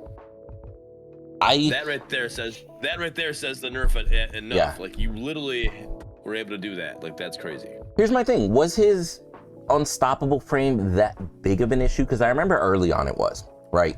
Early on it was like, holy shit, this motherfucker's unstoppable for like 3.5 seconds or some shit like that. Way too long. I think it was a bug. I think it was actually broken. Like the unstoppable, like it just was unstoppable when it was like he didn't, like however long the ability lasted, that's how long the unstoppable was. I think there was a bug there. It didn't actually. I think there wasn't a time on that. I think that was the issue. It was supposed to be only like maybe 3 seconds, but it like kept going. Yeah, I don't know. Like even like let's say a support that was trying to save his carry, I would see Boris use his bare necessities, literally just be like 1 Mississippi, 2 Mississippi, thunk, chill. You know what I mean? I didn't really see this nerf to be needed. Could be wrong. Like you guys tell me how you feel about it. I feel like Brent over there is like his heart's dying a little bit because of this. Like No, it's just the community. I think this is driven towards the community because I hung out in general chat and this was 95% of gen chat for like a week. Word. It was nerf bear, nerf bear, nerf bear. Yeah. 2 unstoppables. You can't kill them. It was lifesteal. Blah blah blah. So they had to do something. And I think this is a reasonable reaction. I personally think it's the lifesteal was the issue. I mean, I this would have here changed something Unstoppable else. Element, it's okay. Yeah, the lifesteal, because I went up against a bear. He literally had maybe a hit and a half, and I would have taken him out. And I was chasing him into my jungle, my red jungle. He goes over and he just does a real quick RMB on the minion camp. And next thing you know, he's out. He's got the lifesteal. I'm hitting him still, and he just destroyed me. I had full health. He had literally maybe a hit and a half. That all I had to do. He procced that lifesteal, and I'm like, what the hell just happened? I'm like, how did I lose that fight? How do you guys feel about this? Yeah. I think a better change would have been leave the bear as is, but take the status effect off of that right mouse button. So it's only damage. Because the fact that he gets a dash, 2 free hits, and then he can lifesteal, he can crit off of those, etc. Kind of a strong ability, specifically for lane jungle clear and everything. But if you take status effect out, literally leave it just dash and damage. You can't lifesteal off of, you might do the base lifesteal on it a little bit, but you can't scale off of it like crazy. You know what I mean? You can't do that potential crit on it. Like just tone it down to where it's just a standard ability. Yeah. I think that might actually just put him in a good spot. You're not messing with his movement speed, not messing with his invincibility, his ultimate. Because right now, the bear is literally a false version of Wukong. Changed my mind. Got released, too strong. Let's try this. Let's try that. And I think it's gonna get to the point where everybody's like, the bear's too OP. Fucking guys, just take the bear out. Just take him out. Give us a new bear in a month. Like at this point. Yeah. Because holy shit, this bear has had more transformation than I don't know what. You know what I mean? So you want You want a bear that's like that, say like opposite of what we have now? So would that be a polar opposite? I can't, bro. Get this dad jokes out of here, bro. Get me out, right? Brendan's left the building. He's gone. Right. I can't Now, believe you've done that. He's right? gone. Russ, how do you feel about Sparrow? Her attack speed getting nerfed to 3.5 at all levels. Let me say something about Boris Yeah, real go quick ahead. though first before I go to Sparrow. I think so. I do think so. You were saying that like you thought that the issue was lifesteal, right? And I think actually like so they kind of did attack that in this patch with adding the new trauma. item. So that already cut Boris's like what they didn't have was good access to trauma, and now they have good access to trauma. So they didn't really need to nerf Boris in that way. They just didn't have the card in the game yet, in my opinion. That's a good point. And then another point to this is that I do think the unstoppable like it's. I mean, the unstoppable is only supposed to be for the moment that it's used, right? Like that's when it should be taking effect. And like it was too hard, I think, for people to know he's not an unstoppable. He has so many other tools in his toolkit, you know, like he didn't need to also be unstunnable, I think. And I think just reducing this to just be like right when he's out, like doing his outrage, kind of like his roar, like Zgwartzel. I think having that micro like CC immunity is fine, but I don't think that it should be a way for, because of the way that it was before, where I mean obviously there's a trauma card in the game now, and you can like kind of help. You can use that if there's a Boris, you basically always run it. Like, is basically the play now. Because of that, like, I mean, I think what it also is like it for lifesteal. You can't lifesteal when you're stunned. So like you can't do your damage. You can't use your right click when you're stunned. So like they just needed people to be able to like hit him. Like he was too elusive. He's got the ability, especially with the ability to like he was using his chase mechanic, his sniff, to run away. I don't like think that facing. I personally think that Boris should not be able to run away with that ability. I think that ability should work just like the Murdock chase. Yes. Like a forward momentum. Like I think that the change should happen where like it literally is coded exactly the same way as Murdock's chase. It is a chase mechanic. It's not an escape mechanic. I don't think Boris needs more escapability. I don't think there's any reason for him to have that. He's a stim hero that's like aggression. Like I'm gonna dive on you, I'm gonna stick on you.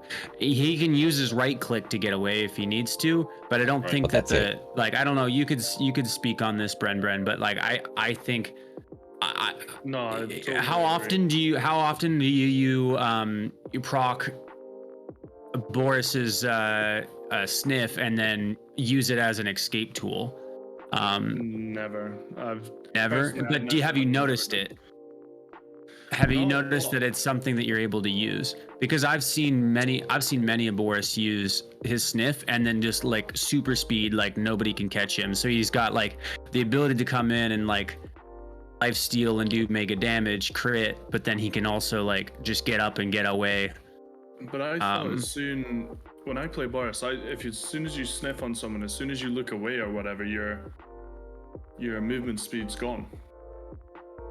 So I have seen, because but he also gets that from his stacks too. He gets the movement speed from his stacks. So yeah, maybe that should be incorporated as well, so that your stacks is with a chase. But I don't think when you sniff you can run away. I have also seen Boris's, and maybe it's a bug, maybe it's not something that's supposed to happen, but I have seen Boris's super speed with sniff on a retreat, and it wasn't that they were like just proccing their maybe there's canisters. a way that I don't know that you can keep the enemy in sight in your maybe I mean, side. from what I've seen people do, like a corner. yeah, what I've seen people do is literally just kind of back up, keep them on that peripheral, like way on the side, just make sure they don't leave that 90 degree, and then just kind of like, because you're technically running towards them, right? So let me paint you this picture. Prime Pit. Imagine they're standing in front of Prime Pit, right? If I'm running towards solo lane, I can have that initial boost of speed to get the fuck around that corner, because they're technically in Prime Pit. I'm facing them, and who knows if there's somebody in that, if they decide to go in the actual pit, I could even go further, right? But just that initial boost of speed is fast enough to turn that corner. Once you turn that corner, you right click, you're already at the stairs before they even turn the corner behind you. Yeah. You know what I'm saying? So yeah, I think it's more of the fact that he has the ability to stack movement items with the sniff, with his passive. You follow? Well, I mean, but he's got the unstoppable on his E here, but you have to remember he's also unstoppable while he's using his right click as well. So he's got quite a bit of anti-CC built into his kit. So like, I don't really think that he needs to have the both, and that's why I would say like, you could probably lower this down, because he doesn't need this, because he's also got his right click, which he can dodge abilities with. Well, so he's already elusive CC enough. immune when he's in his ult as well. Yeah. So there's pretty much every ability there's, apart from his sniff, is. So what if they just take it out of his E completely? Like, it's like, does he really need that bit of elusiveness on his E if he can just right click past any CC? Arguably when it matters, because that's when he catches up.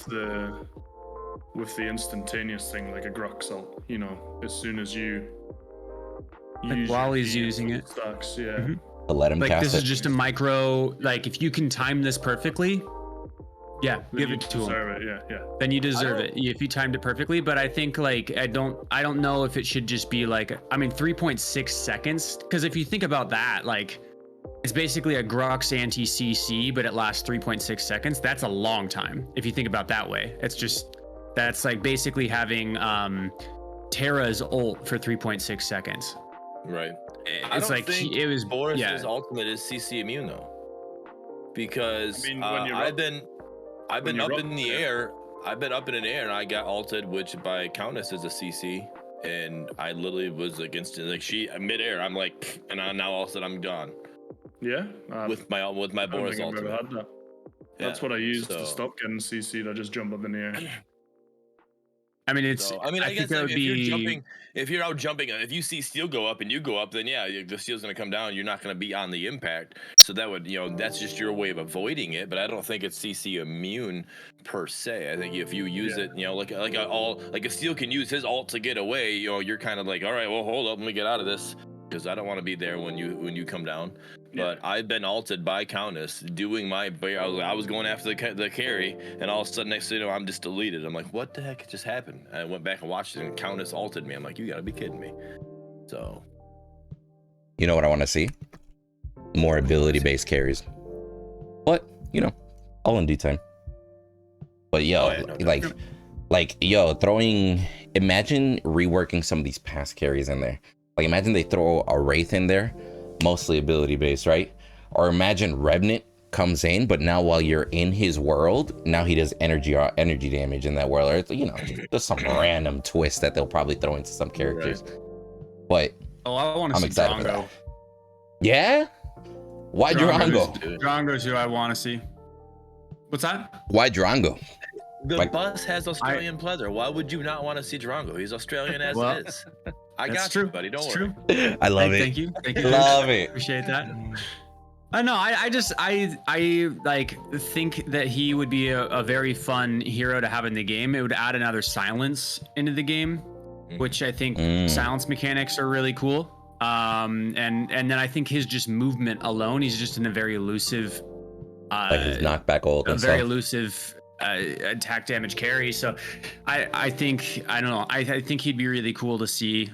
Personally, I think he's just a fun. I think like his like character design, like I really enjoyed.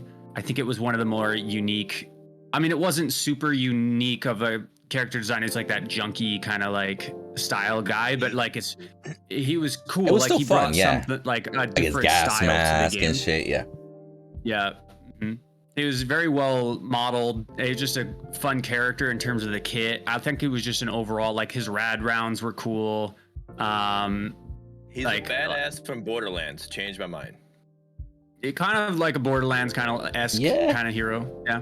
Definitely I don't fit know. the vibe. I that's to me that's the ADC that I want to see personally, but like I know that he wasn't like a super Yeah, he Broad was favorite. Amazing. I amazing did enjoy him when he came out. When he was carry, released, but- I did enjoy him.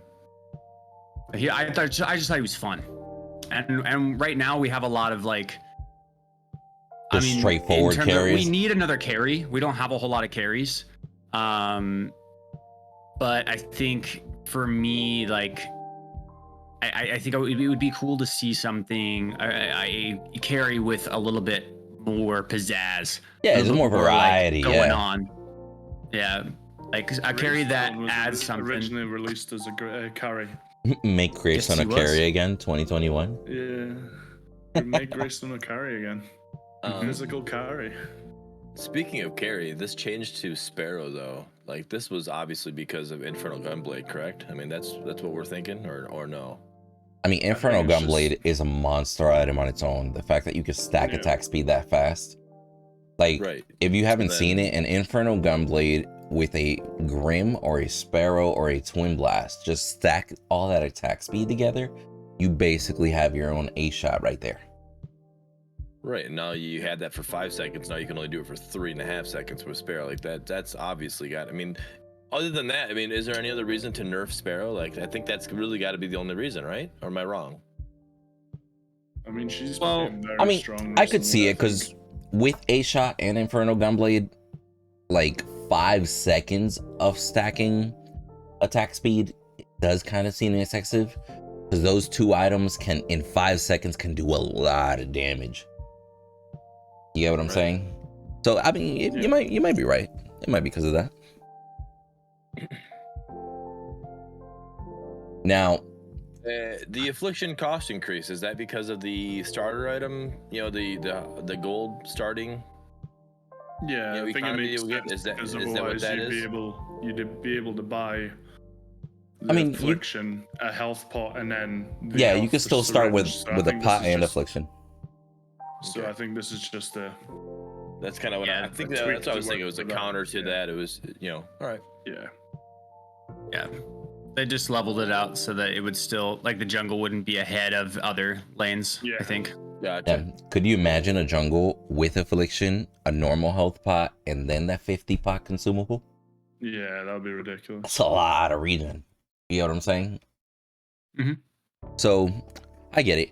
Now, Infernal Gunblade, I gotta say, man, I've tested this item out.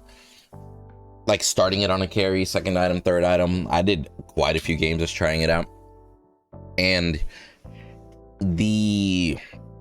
it's weird because the base stats themselves aren't like the most amazing, right? Like you get 45 physical power, 25 attack speed. Yeah, that's literally Titan Slayer territory, right? Not that amazing, to be honest. But that stacking attack speed, holy shit, guys. I don't know if you guys How have does that gotten a work? chance to use How it. do you proc that? Okay, so imagine every time that you land a hit, your attack speed is going to go from 25 to 35 to 45. Okay. You get me? And be mindful that the faster attack speed you have, So you'll have it the for faster you'll land 175 attack hits. Speed. So just with this card itself, you'll have 75 attack speed for 5 seconds after you stack that. Well, here's the thing. You got to be mindful also. That's assuming that you're still hitting at the original attack speed. By the time you land 3 hits, your attack speed now doubled on this item. So now it's lasting for 5 seconds.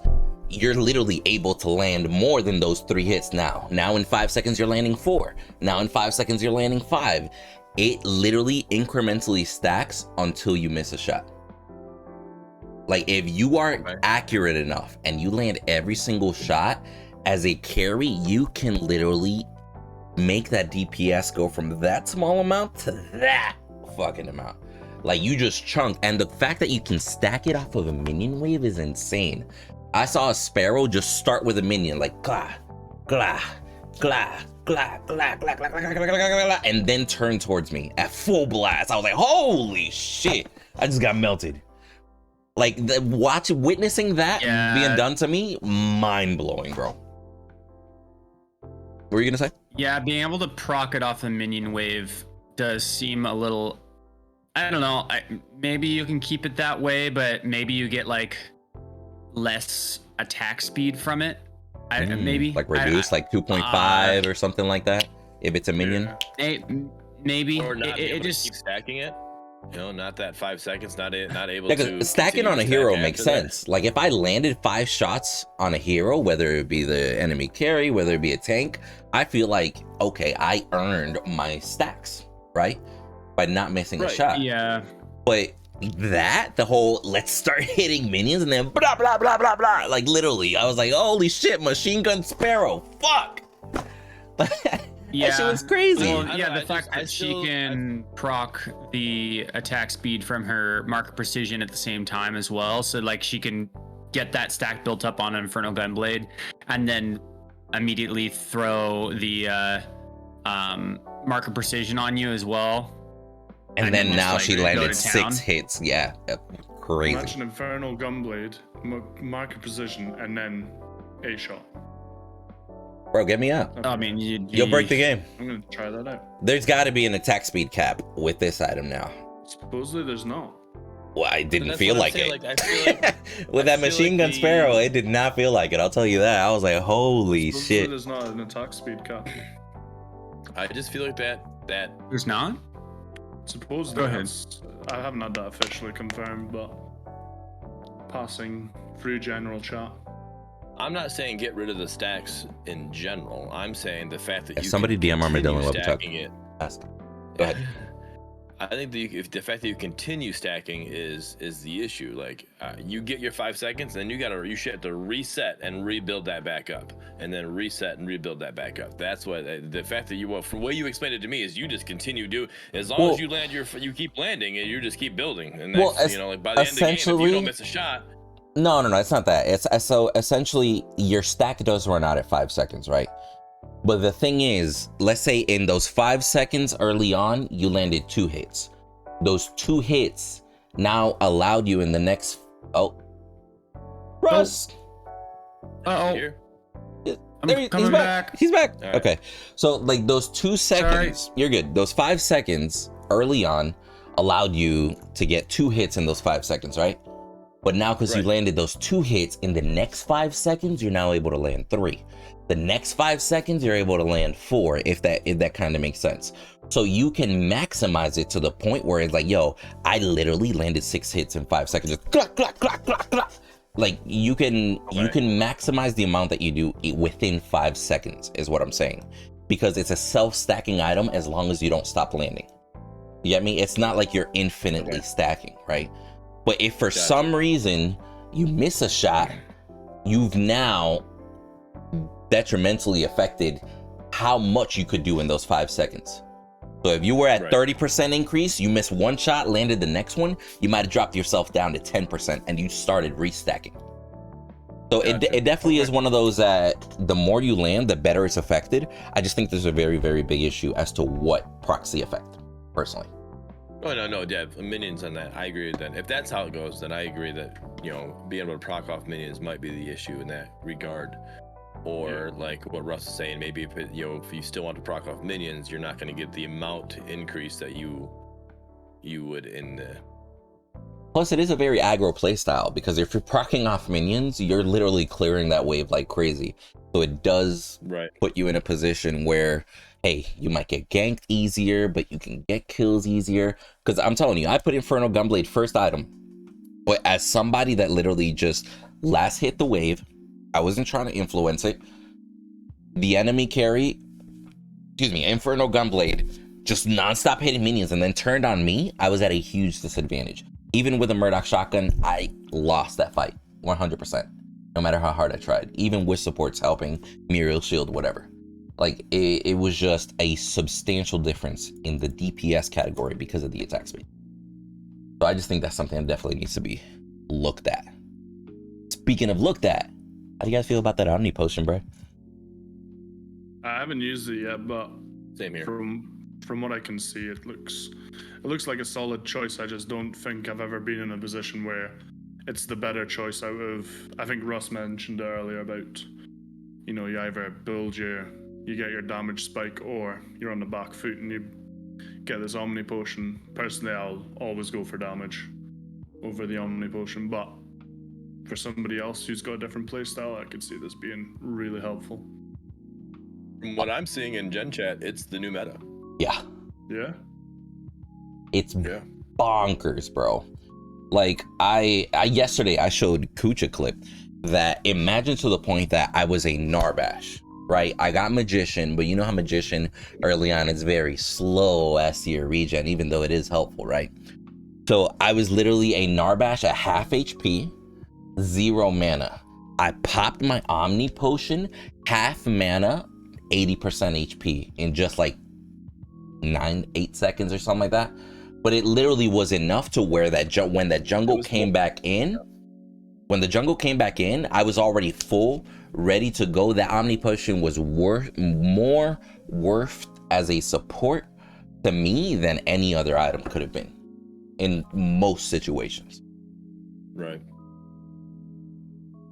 I mean, it's not strong. leaving your carry is a huge thing, and being able to like just stay in lane, the presence, because that's like the longer you can stay in, the faster you'll level. You can be near the minions rather than being back at base, looking through your items, trying to figure out what you want to counter build or whatnot. But just being able to stay in lane for a long period of time, I think for certain roles against certain heroes, I think this is going to be a huge item. I think, in the support role, I think this could be great. I think in the isn't this like a free green buff in solo, right? Even on mid lane, I could see like this being pulled off, but I think for mid lane, I'd rather see the damage spike early. I think like maybe with a specific hero, like you could maybe run this on mid lane. Specific hero being maybe like a gadget. Gadget, okay. Like heavy spam. Like somebody that's gonna just like kind of just chill and farm, not gonna be the one that's like cycling as much as like say a Countess would be or a Gideon would be, because she doesn't. I mean, yes, Gadget can, but I think if she was able to stay in lane and just farm, I think a lot of people with Gadget, they tend to just kind of farm a lot more, just get really big fast, because they're trying to get through the mat limb and then get to their damage. The mat limb gets damage, but usually it's that second item that makes Gadget big, not the mat limb. And from what I've seen, is like the mat limb is like more a needed utility. card, Yeah. and then you go for damage after that. That's what I've seen. So like maybe you could run an Omni pot to try to get to that earlier. I know it's 500, but it's 500 that you get to keep for as long as until you're up to your last card, because it's so powerful. 15 regen for 12 seconds on both health and mana. That's crazy. It's pretty freaking good. Crazy good, bro. And to put it into perspective, in the average MOBA, a normal health pot or a normal mana pot, obviously they all have their different economies, but in the average MOBA, it's usually about 300 for just the health pot or the mana pot. Considering here, normal health pots and mana pots are 150, and it's 500 for this fucking behemoth. Like literally, it's just a tiny little chunk, bro. Literally less than half of the boots, and you got so much sustain throughout the whole game. Like I can definitely see it getting tweaked or nerfed or somewhere along the lines, because it's so strong. Triple potions for both health and mana for the entire games. And then if you on top of that, you equip, like say as a support, you equip that one affliction that gives you what, 30% extra in all your potions, or they last longer or whatever. Bro, you can literally sit there and tank like 5 carry shots early game, and you're like, hey, I'm healing, carry, kill him. Kill him! Front wall! That's true. Big. Very big. Now we see that Storm Affliction, the gold got increased just to match like the 50 from the normal Affliction, right? So pretty traditional change there. Now, I They messed was up here. on the They shrine. messed up here. It's called Jungle Buff, then it says Shrine, and then they like it literally doesn't tell you which one. Like, use your words. The one that whatever Cheston's blessing or whatever it is. I don't know what it's called. I Well, call no. it Gold Buff. Whoa, no, hold know? on. I think you might be assuming that they're talking about gold buff because every shrine when you kill. Told by a mod, it was. So see there goes the confusion. Was the only one that changed, right? Because every shrine gives you gold when you kill it, at least a small amount. I've like asked for killing it. Gold on last hit. Bonus gold on last hit. Like, well, everybody gets bonus gold on last hit on a shrine when you kill it. You get the gold, not everybody else. The buff from the gold buff. Yeah. The buff used to be that you got extra gold on last hit on minions. Yeah, so they need to be more clear. Talking specifically, they messed up here. This thing is not. I don't even consider it a jungle buff. It's a river. It's like a river buff. Like, I mean, yes, it's technically in the jungle, but when I think jungle buff, I'm thinking red and blue, you know. And then, like, I was like, well, then it says shrine. I'm like, okay. And then, but it doesn't specify what shrine we're talking about. It doesn't. I'm like, I don't know. Yeah, can I just say though? The exact buff that you get for gold. You get the lifesteal and attack speed when you get the gold buff. Now you don't get the last hit, the gold off the minions of last. You know. So the gold buff is now lifesteal and attack speed. Why? Yes. It's like an extra starter item while you have it, basically. Maybe to help out with not having that sustain with health pots and stuff. Yeah, I think that's what they were doing here, is that they wanted to give you a way to sustain since they were taking it away. But to bring that up as well is that like the shrines themselves, like you have to remember that like when you're comparing this to other games, like other games don't have shrines that you can regen health off of. Health and mana, true. Right, health and mana. So like you have sustain from the shrines, in which you wouldn't have in other games too. So if all's fair, like if we're gonna compare this to other MOBAs as well, Fall is trying regen on shrines, right? Which isn't something that's normal in other MOBAs. So like you're not gonna necessarily see, I think, the same kind of like regen early, but then adding the lifesteal on there allows you to get that. Like, so it's extra important because you have less sustain earlier. It's still very important, but I think it's important to keep your carry in the fight with the lifesteal now, early game. I think it's pretty good. But then, I mean, you're losing out on that gold. That's what I was gonna say. I preferred the more passive effect off of the shrine, that if you actually implement it properly, it pays off as a carry, and it's something that comes into effect later when you put an item on, as opposed to, hey, I grabbed the shrine, now I have 5% lifesteal advantage and 8 attack speed. If we fight with the shrine, we win. They turned it into an aggro item, as opposed to a passive, consuming economy item, which I think the economy was one of the bigger things that was needed specifically for a lane that shares the economy when the rest don't.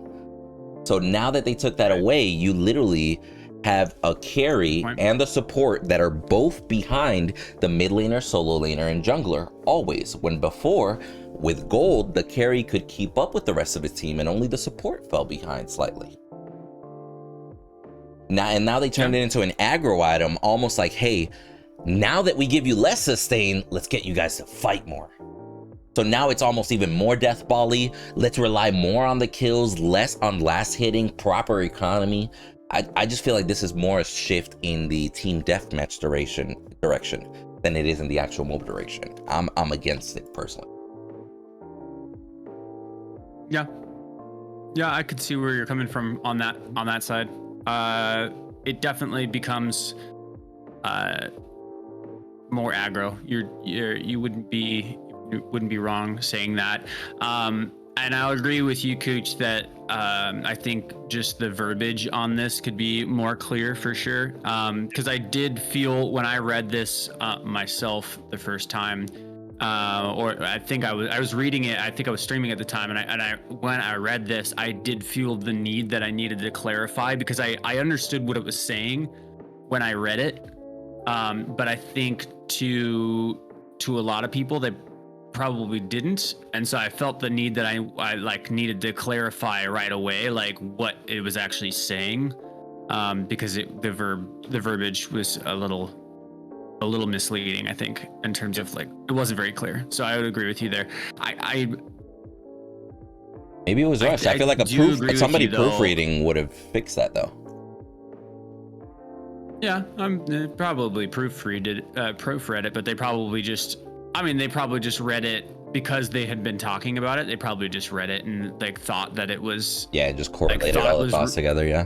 Yeah, if I told you, because hey, they knew what it was. Windu, I'm gonna nerf, or I'm gonna make a change to the gold buff, and then I'm putting in the patch notes. I'm gonna send you the patch notes. Read it for me. You know that it's coming. So when you're reading, hey, shrine, yep, yeah, this is the gold buff that he was talking about. Blah blah. All right, we're good. Everything, there was not like no life steal spelled correct, attack speed spelled correct. Like, all right, proof we're good. It's coming. It's when we get out here to us, it's like, all right, well, shrines. Like, wait, is that all shrines? Is this? I mean, I'll be real with you. If we had that conversation and you told me that, I'd probably be like, hey, you might want to put gold shrine on there. Like, you feel me? But that's just being me. It's not even gold shrine. It's like they have some weird blessing or whatever. Yeah, I don't know, Crimatas, whatever the word is. Quite frankly, I really do think they should get rid of those. I understand it adds to the lore and everything, but hey, Bren, which one is Crimata's blessing? Gold. He said it. Are you sure? Final answer. No. That's what I'm saying, bro. It's honestly just rough. It's just rough. Yeah, but maybe that's something that we can't see right now. Maybe that's part of a puzzle that'll be solved another day. Possible. A good point. And a lot of the changes are future the proof. lore hasn't really been like worked on yet. Yeah. Nope, not yet. So maybe that pops up and then we can instantly relate to it. I don't know. There's a reason. It's possible that obviously the lore hasn't been worked on. It hasn't been like dropped. No lore has been worked on yet, and like obviously these words don't mean anything to us right now. But it like in the future it could. Yeah, I see what you're saying, Brendan. Like Right now I don't understand it, but maybe in the future we laugh at ourselves for even saying this stuff. Right? No, definitely, and that's like actually I was having a conversation with somebody about that, and they're like talking about how. They're not understanding the changes they're making now, and I'm like, you got to look at this like long run. Don't look at it like right now. Like the changes they're making are for the full release version of the game. They're not making these changes because you're having an issue dealing with the Kalari. This isn't that's not what they're doing now. They're making these changes long run. You got to understand that when you're watching this, or when you're playing the game and see the changes that are made. It's like, think long run, don't think right now. Yeah, but I'll be real as a consumer perspective too, because even though we are partners of the game, right, we are also consumers. We're that bridge in between, right? And from a consumer's perspective, it's actually very difficult to even try to picture the big picture. Like when we look at it and think about it, it's like, I mean, I can kind of see it. Knowing information that we know from behind the scenes is way more clearer. But from the outside looking in, it's like, I don't get it. I could totally see people just thinking like that, I mean, I can understand that. Yes, I do understand that. But like the person I was talking to is somebody that's been playing the game multiple hours upon hours of this game, and they are just kind of a little frustrated, and I can understand the frustration. But it's like, like the picture I'm talking about, it's like the changes, like the items changes, adding items, the change from what we had before patch 13 till now. Just looking at, this person has been here since the very release of early access. If you can't tell me that you're not seeing changes for the benefit of the future of this game, then I don't know what game you're playing. Yeah, that would just be narrow-sighted. More type of idea. That's kind of what I'm saying. You have to look at this, as I'm saying, look at the long run of it. Do not look at it like, hey, what's the point of adding this item? The point of that item is, maybe you'll see next patch. Maybe you'll see 3 patches from now. Like, Now that item makes sense. I mean, it's worth saying also, if people do have questions like that, watching a video like this is great because we're discussing the benefits, the cons, why items get introduced and stuff. So this is a perfect area to actually, you know, kind of educate people on why some of those things might be added. Just as far as MOBA sense, not necessarily anything else. But what I want to do now for the last little bit, now we're going to go here towards YouTube and look at a few pictures here. Now, it is worth mentioning that we're going to watch a section of a video that got posted on YouTube. Now, the video that got posted is not an official post.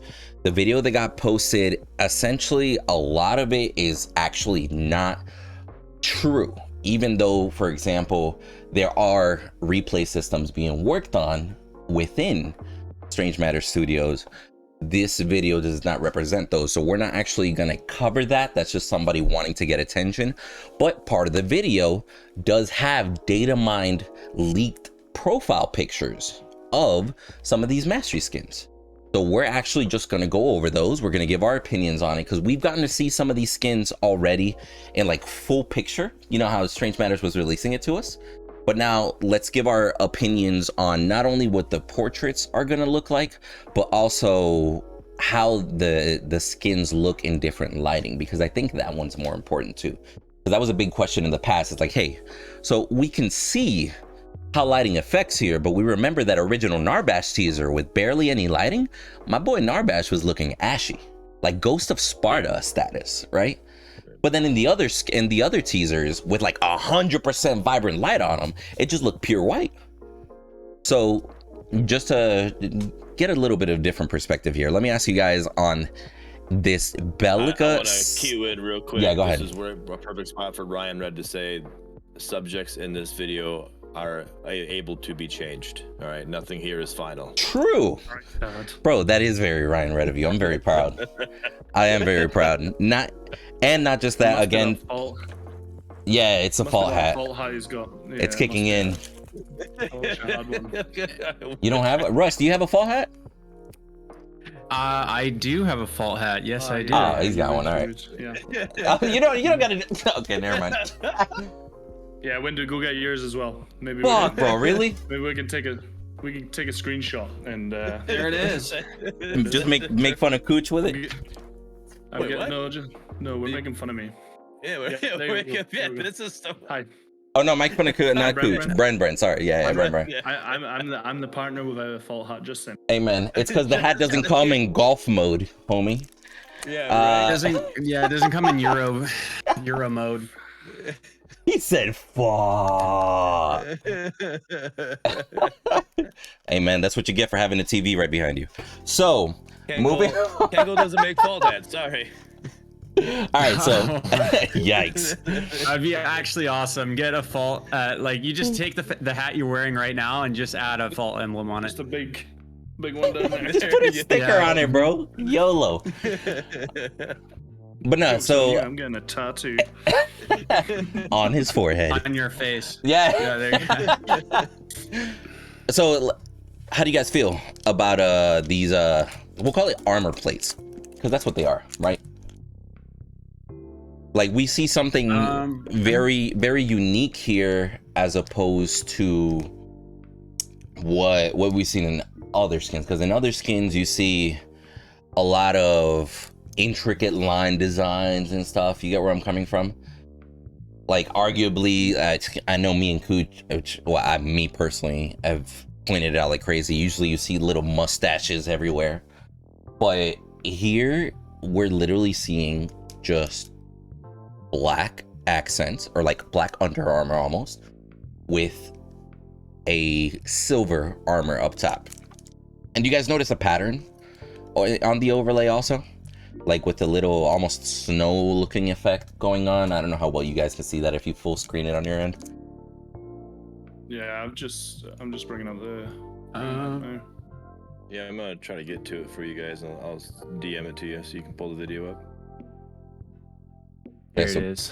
It's at 156. We're at 156 right now. 156. Yeah. I would recommend pausing it and then put it at 0.25 speed. because they decided to throw all these in there at like 5 pictures per second sort of shit.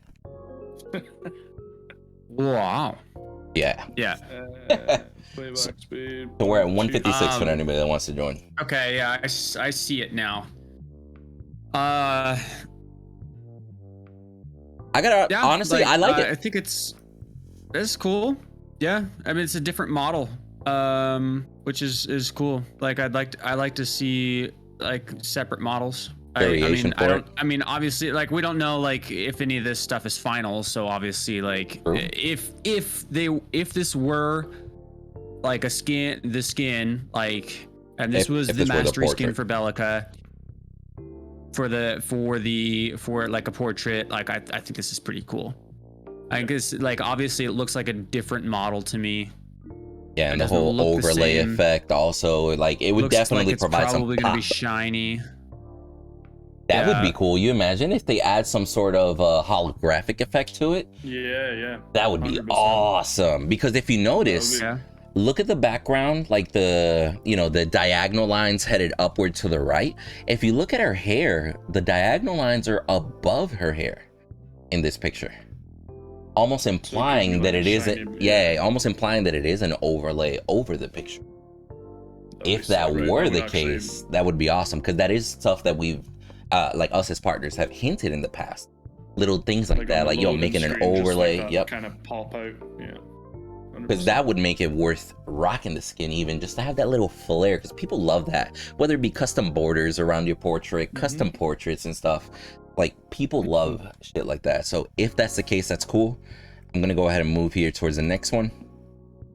Gold. And now this one looks hella shiny everywhere, like even sparkling, which leads me to believe that theory that we just threw out there might be real, if these are the real ones, right? Again, all these assumptions that we're going to be making are if this is accurate, right? This is all claimed to be data mined stuff. Yeah. If it were true, Yep. who know? You know, we don't know, but Yeah. it could be. That's a spicy picture, though. It's pretty cool. Eyes. That's Those a eyes. that's a spicy picture, bro. Like, rocking that honestly would be so cool. Like, imagine that portrait instead of the standard Bellica one. So cool. Now I'm curious, because we know that little things like portraits and that are coming. Do you guys think it should actually change the picture of the character in game, the one that shows up towards the top, or do you think the one towards the top should always stay neutral just to make it easier for everybody to identify? Stay neutral for, yeah. I think it should stay neutral for the ease of, because you don't want to look at the map, you don't want to double glance. Personally, I don't want to double glance at the map. I'm gonna be like, is that Bellica or is that no? I just want to be like, that's always the picture for Bellica. That's Bellica. Especially because some of these tier 4 skins we're gonna have, they could be a complete change to how somebody looks. So then you're looking up and like, wait, is that a new hero? Like, who am I going against? And you realize, oh wait, no, that's just a tier 4 Muriel or whatever. I'm just happy for the originals if they keep them in. Yeah. I'll be real. The reason why I bring it up is because we've seen other MOBAs like League where the profile picture does change, and it's like, who is that up there? Is that a Jack? I literally have to go scoreboard. Yeah. I pull up the scoreboard, go look, and be like, that's their fucking Garen. That's a dope ass skin. I haven't seen that one before. Cool. Right. I mean, it is a way. Like, I guess that would be something for SMS to do. Like, yes, I think we all agreed that it might be like keep it the originals, but that's also another way for them to advertise the new skin. Like, wait, what was that? Then it forces somebody to go and look. Now they want to work on it because they want that in game also, and working on it needs longer playtime for players. So I can definitely see both sides. I can see Russ's cogwheels spinning too. That's worth saying that. How do you feel about it, bro? I think it's like really up to, like, in terms of if they want the portraits implemented in game for, like, I think for me personally, I'd like to see, like, in game, like, in terms of when I'm looking at the mini map, I want things to stay the same. I'm on Bren's side in terms of that. But I think in terms of when you're, like, loading into the game, when you're, like, in the hero select screen, just go all out. Just like when you're loading into a game and you have that, like, the load in screen, you can have, like, what I'm thinking is that, like, if if these are to be like what's in game, like the reason you're seeing that, you talked about that snow effect, that snow style effect. I think that would be is you know Like how like Smite? they had the after they had the patch showing like the after match like stuff, and like everything was like popping up, and like you were leveling up, right? That was showing you how much experience. Yeah, your master level. Yeah, like the mastery, like after match thing, it's like coming up, it popping, like the dopamine's flowing. You got like, oh, you got this much matter, you got this much coins, you got like, and then here's your level up with your character, and it shows like your mastery going up, and like you just hit the gold level of Bellica, and the gold level Bellica placard comes up, the portrait comes up on the screen, Gold and then explosion, like this gold explosion of ray of light comes through it to like, that'd be like, awesome. like there's like this noise. That's what I see. That's what I see. Like, and I think that's where you use this, and that's where you really go off. I think in game though, like, especially from like the competitive side, looking at it from the competitive side, I think it would be. When I think about like Overwatch competitive. I don't know how much you guys know about Overwatch competitive, but I know that when you're watching Overwatch competitive at the highest level, like there's no, it's all the skins are default. From the viewer's point, it looks like they do something weird too. From the viewer's point, it looks like they're the teams. They're the skins of the teams. I don't know if you've ever watched an Overwatch League, but like they're like in the skins of their team. Like they have specific team skins. Colors right here. Yeah, the Boston Uprising colors are on their like character models, but for the enemy team, they just look like they have like normal skins, because you want it to be like as clear as you possibly can for the viewer. You don't want there to be any, like at the highest level, you don't want there to be any confusion because of like weird skins. Skins are cool, but they don't necessarily belong in the competitive side of things. I think, especially at the top level, you don't want that. I just don't think they do. I think you want your models to look cool, and I want your game to be like unique enough to like the normal models. And I think the normal models all should look good in the space that, you know, in the map that you've created. They should look like they belong, and that like, because some of the skins aren't going to look that way. Like, you know, like some of the skins are going to look a little odd. They're not going to really fit. Like you're going to have like a Halloween skin. You don't want to see a Halloween skin in a you don't want Summer Twin Blast and a Halloween skin for another character in a you know, like in a competitive match. Not my thought. Like, yeah, but you could also counter with anybody that organizes those could literally just be like, hey, no custom skins allowed in the tournament. And that would just fix that, right? In a competitive environment, just make it part of the tournament rules. You wear a custom skin, you get disqualified, some sort of shit. Yeah. I'm just saying from like the viewer standpoint, if you were to like, if like an I'm thinking like esport level game, which it would aspire for. Sorry, my wife was talking to me. You're okay. Like you would have to like, you know, have those distractions gone, and so that's all I'm saying, is that like I think this is cool. Maybe, sorry to interrupt, Russ, but it's like it's agreeing with both of you here, is have a toggle option. You know, if you want to see original map, original icons and stuff like that, you toggle it. But if you want to see filter, all the different portraits running around the map, you know, if that's what you want to see, you can toggle that on. Sure. I wonder how hard that would be to implement. That's a great idea. They did it with a map. That's a good point. When they had the Halloween map. The Halloween map. You could go normal or Halloween with a toggle. Toggling a HUD, I don't think would be as difficult. I don't think. That's true. Like you could have like custom stuff showing up, or you could have it just all default, and then you could, as a viewer, you could choose to have custom skins turned off. That'd be a cool feature to have, for sure. Then it's the best of both worlds, for those that want it and those that want to keep it clean. How do you guys feel about the lighting on these diamond skins with different lighting, like the way it looks here? I love the chest plate. excited to see these diamond skins in game. If in game they actually reflect light based off of the light source, that's gonna be sick, bro. I could see them doing that. I could see them doing that in game. And then there's this one also. I'll let you guys chat about this one here for a sec. Give me a sec. Now, I do have to say that I don't have much time left. Okay. Just we can speed through some of these. That out there. No big deal. Yep, you're good. I got it. You have to. Yep. So I don't know on the Bellica one. I think the issue I'm having with Bellica is we talked about this before. I think you were with us, Russ. Is like the coloration is like there's some of them you have this red and white and black are like the three main colors they're using. On some heroes, they're not using the black. And then some heroes, in my opinion, they're using too much black. Like Murdock. Murdock's pants are all black. His chest is red and white. I'm like, well, what's going on here? I think they need to work on that balance, I guess is the way I'm looking at it. But the portrait itself, I think the portrait's great.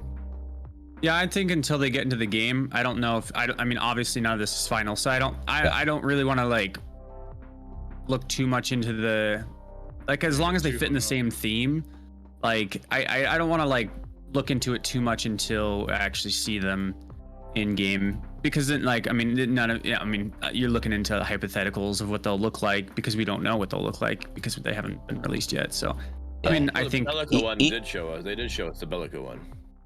Well, I was gonna say, being mindful also, even if this is like, let's say 100% authentic, it's still under a different light source, right? Like here, we can clearly see just based off of her face, there's a strong light to the right of her, right? Right. And there's enough of a light in front of her also that it lights up the dark side of her face, and everything like her forearm just looks super bright, right? Slightly casted shadow. So even if this is accurate, it doesn't necessarily mean this is what it'll look like in game with one single light source way in the distance. You get what I'm saying? Yeah. So it is worth considering that if the pictures that they've showed us, even if these pictures are 100% accurate, it could be very, very different in game. That's just one of those things that we're gonna have to wait and see. All right. We're gonna have to speed this up a little bit though. Yeah. We can't go through all of them. I'm just gonna play these. I'm just gonna let these play out here for a second as we keep talking. But I'll be honest, man, like if these are accurate, the main thing that I'm looking at is overlay wise is just one thing that I'm noticing in these pictures.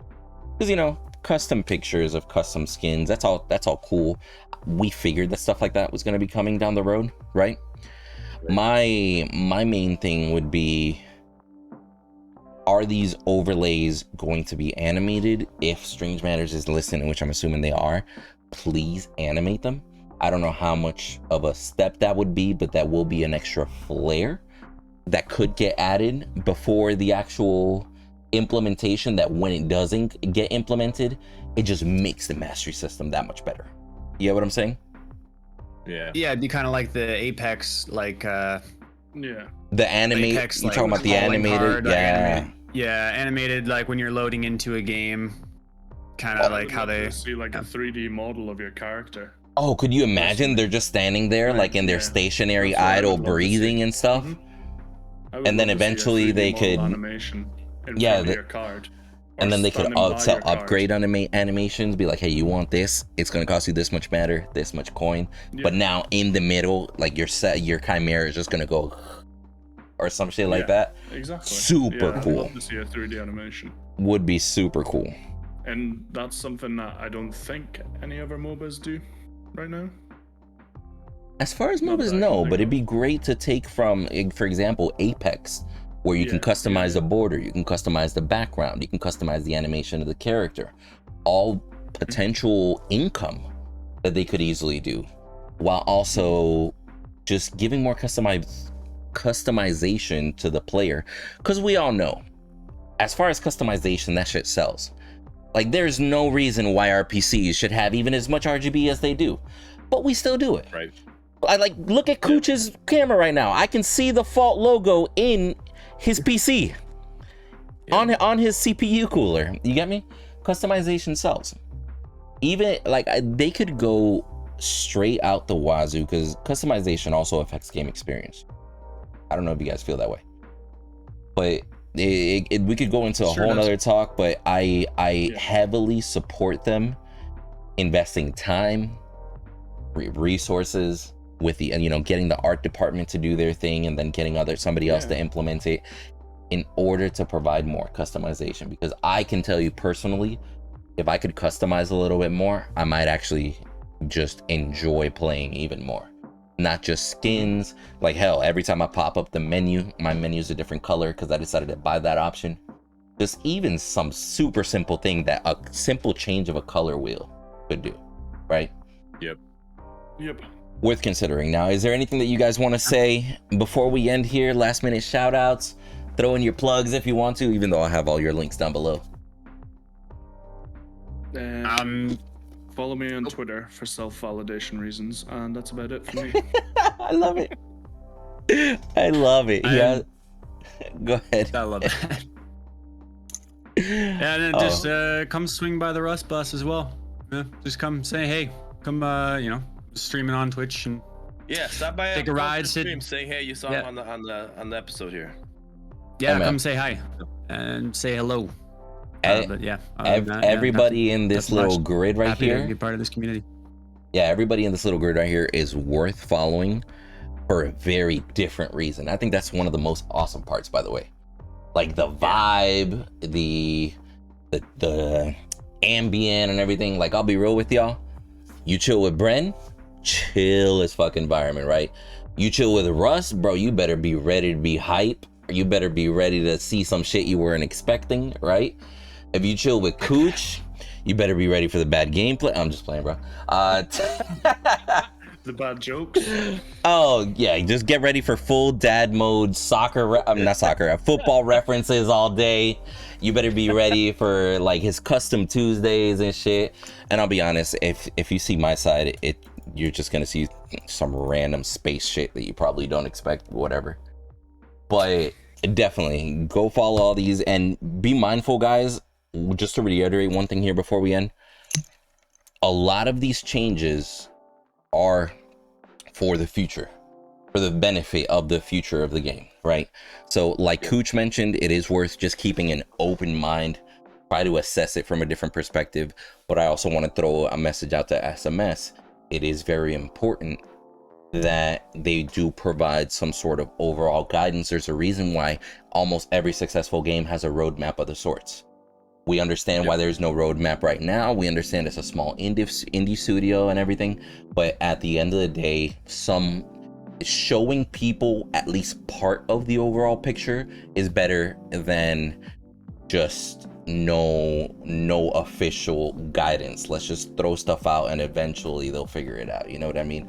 Which both can have its merits. I'm just asking for a little bit more from SMS and a little bit more from the community as well to keep it with an open perspective. But yeah, honestly, we're 2 hours long. Yikes! Till the next video, guys. Much love. Peace. Peace. See you guys.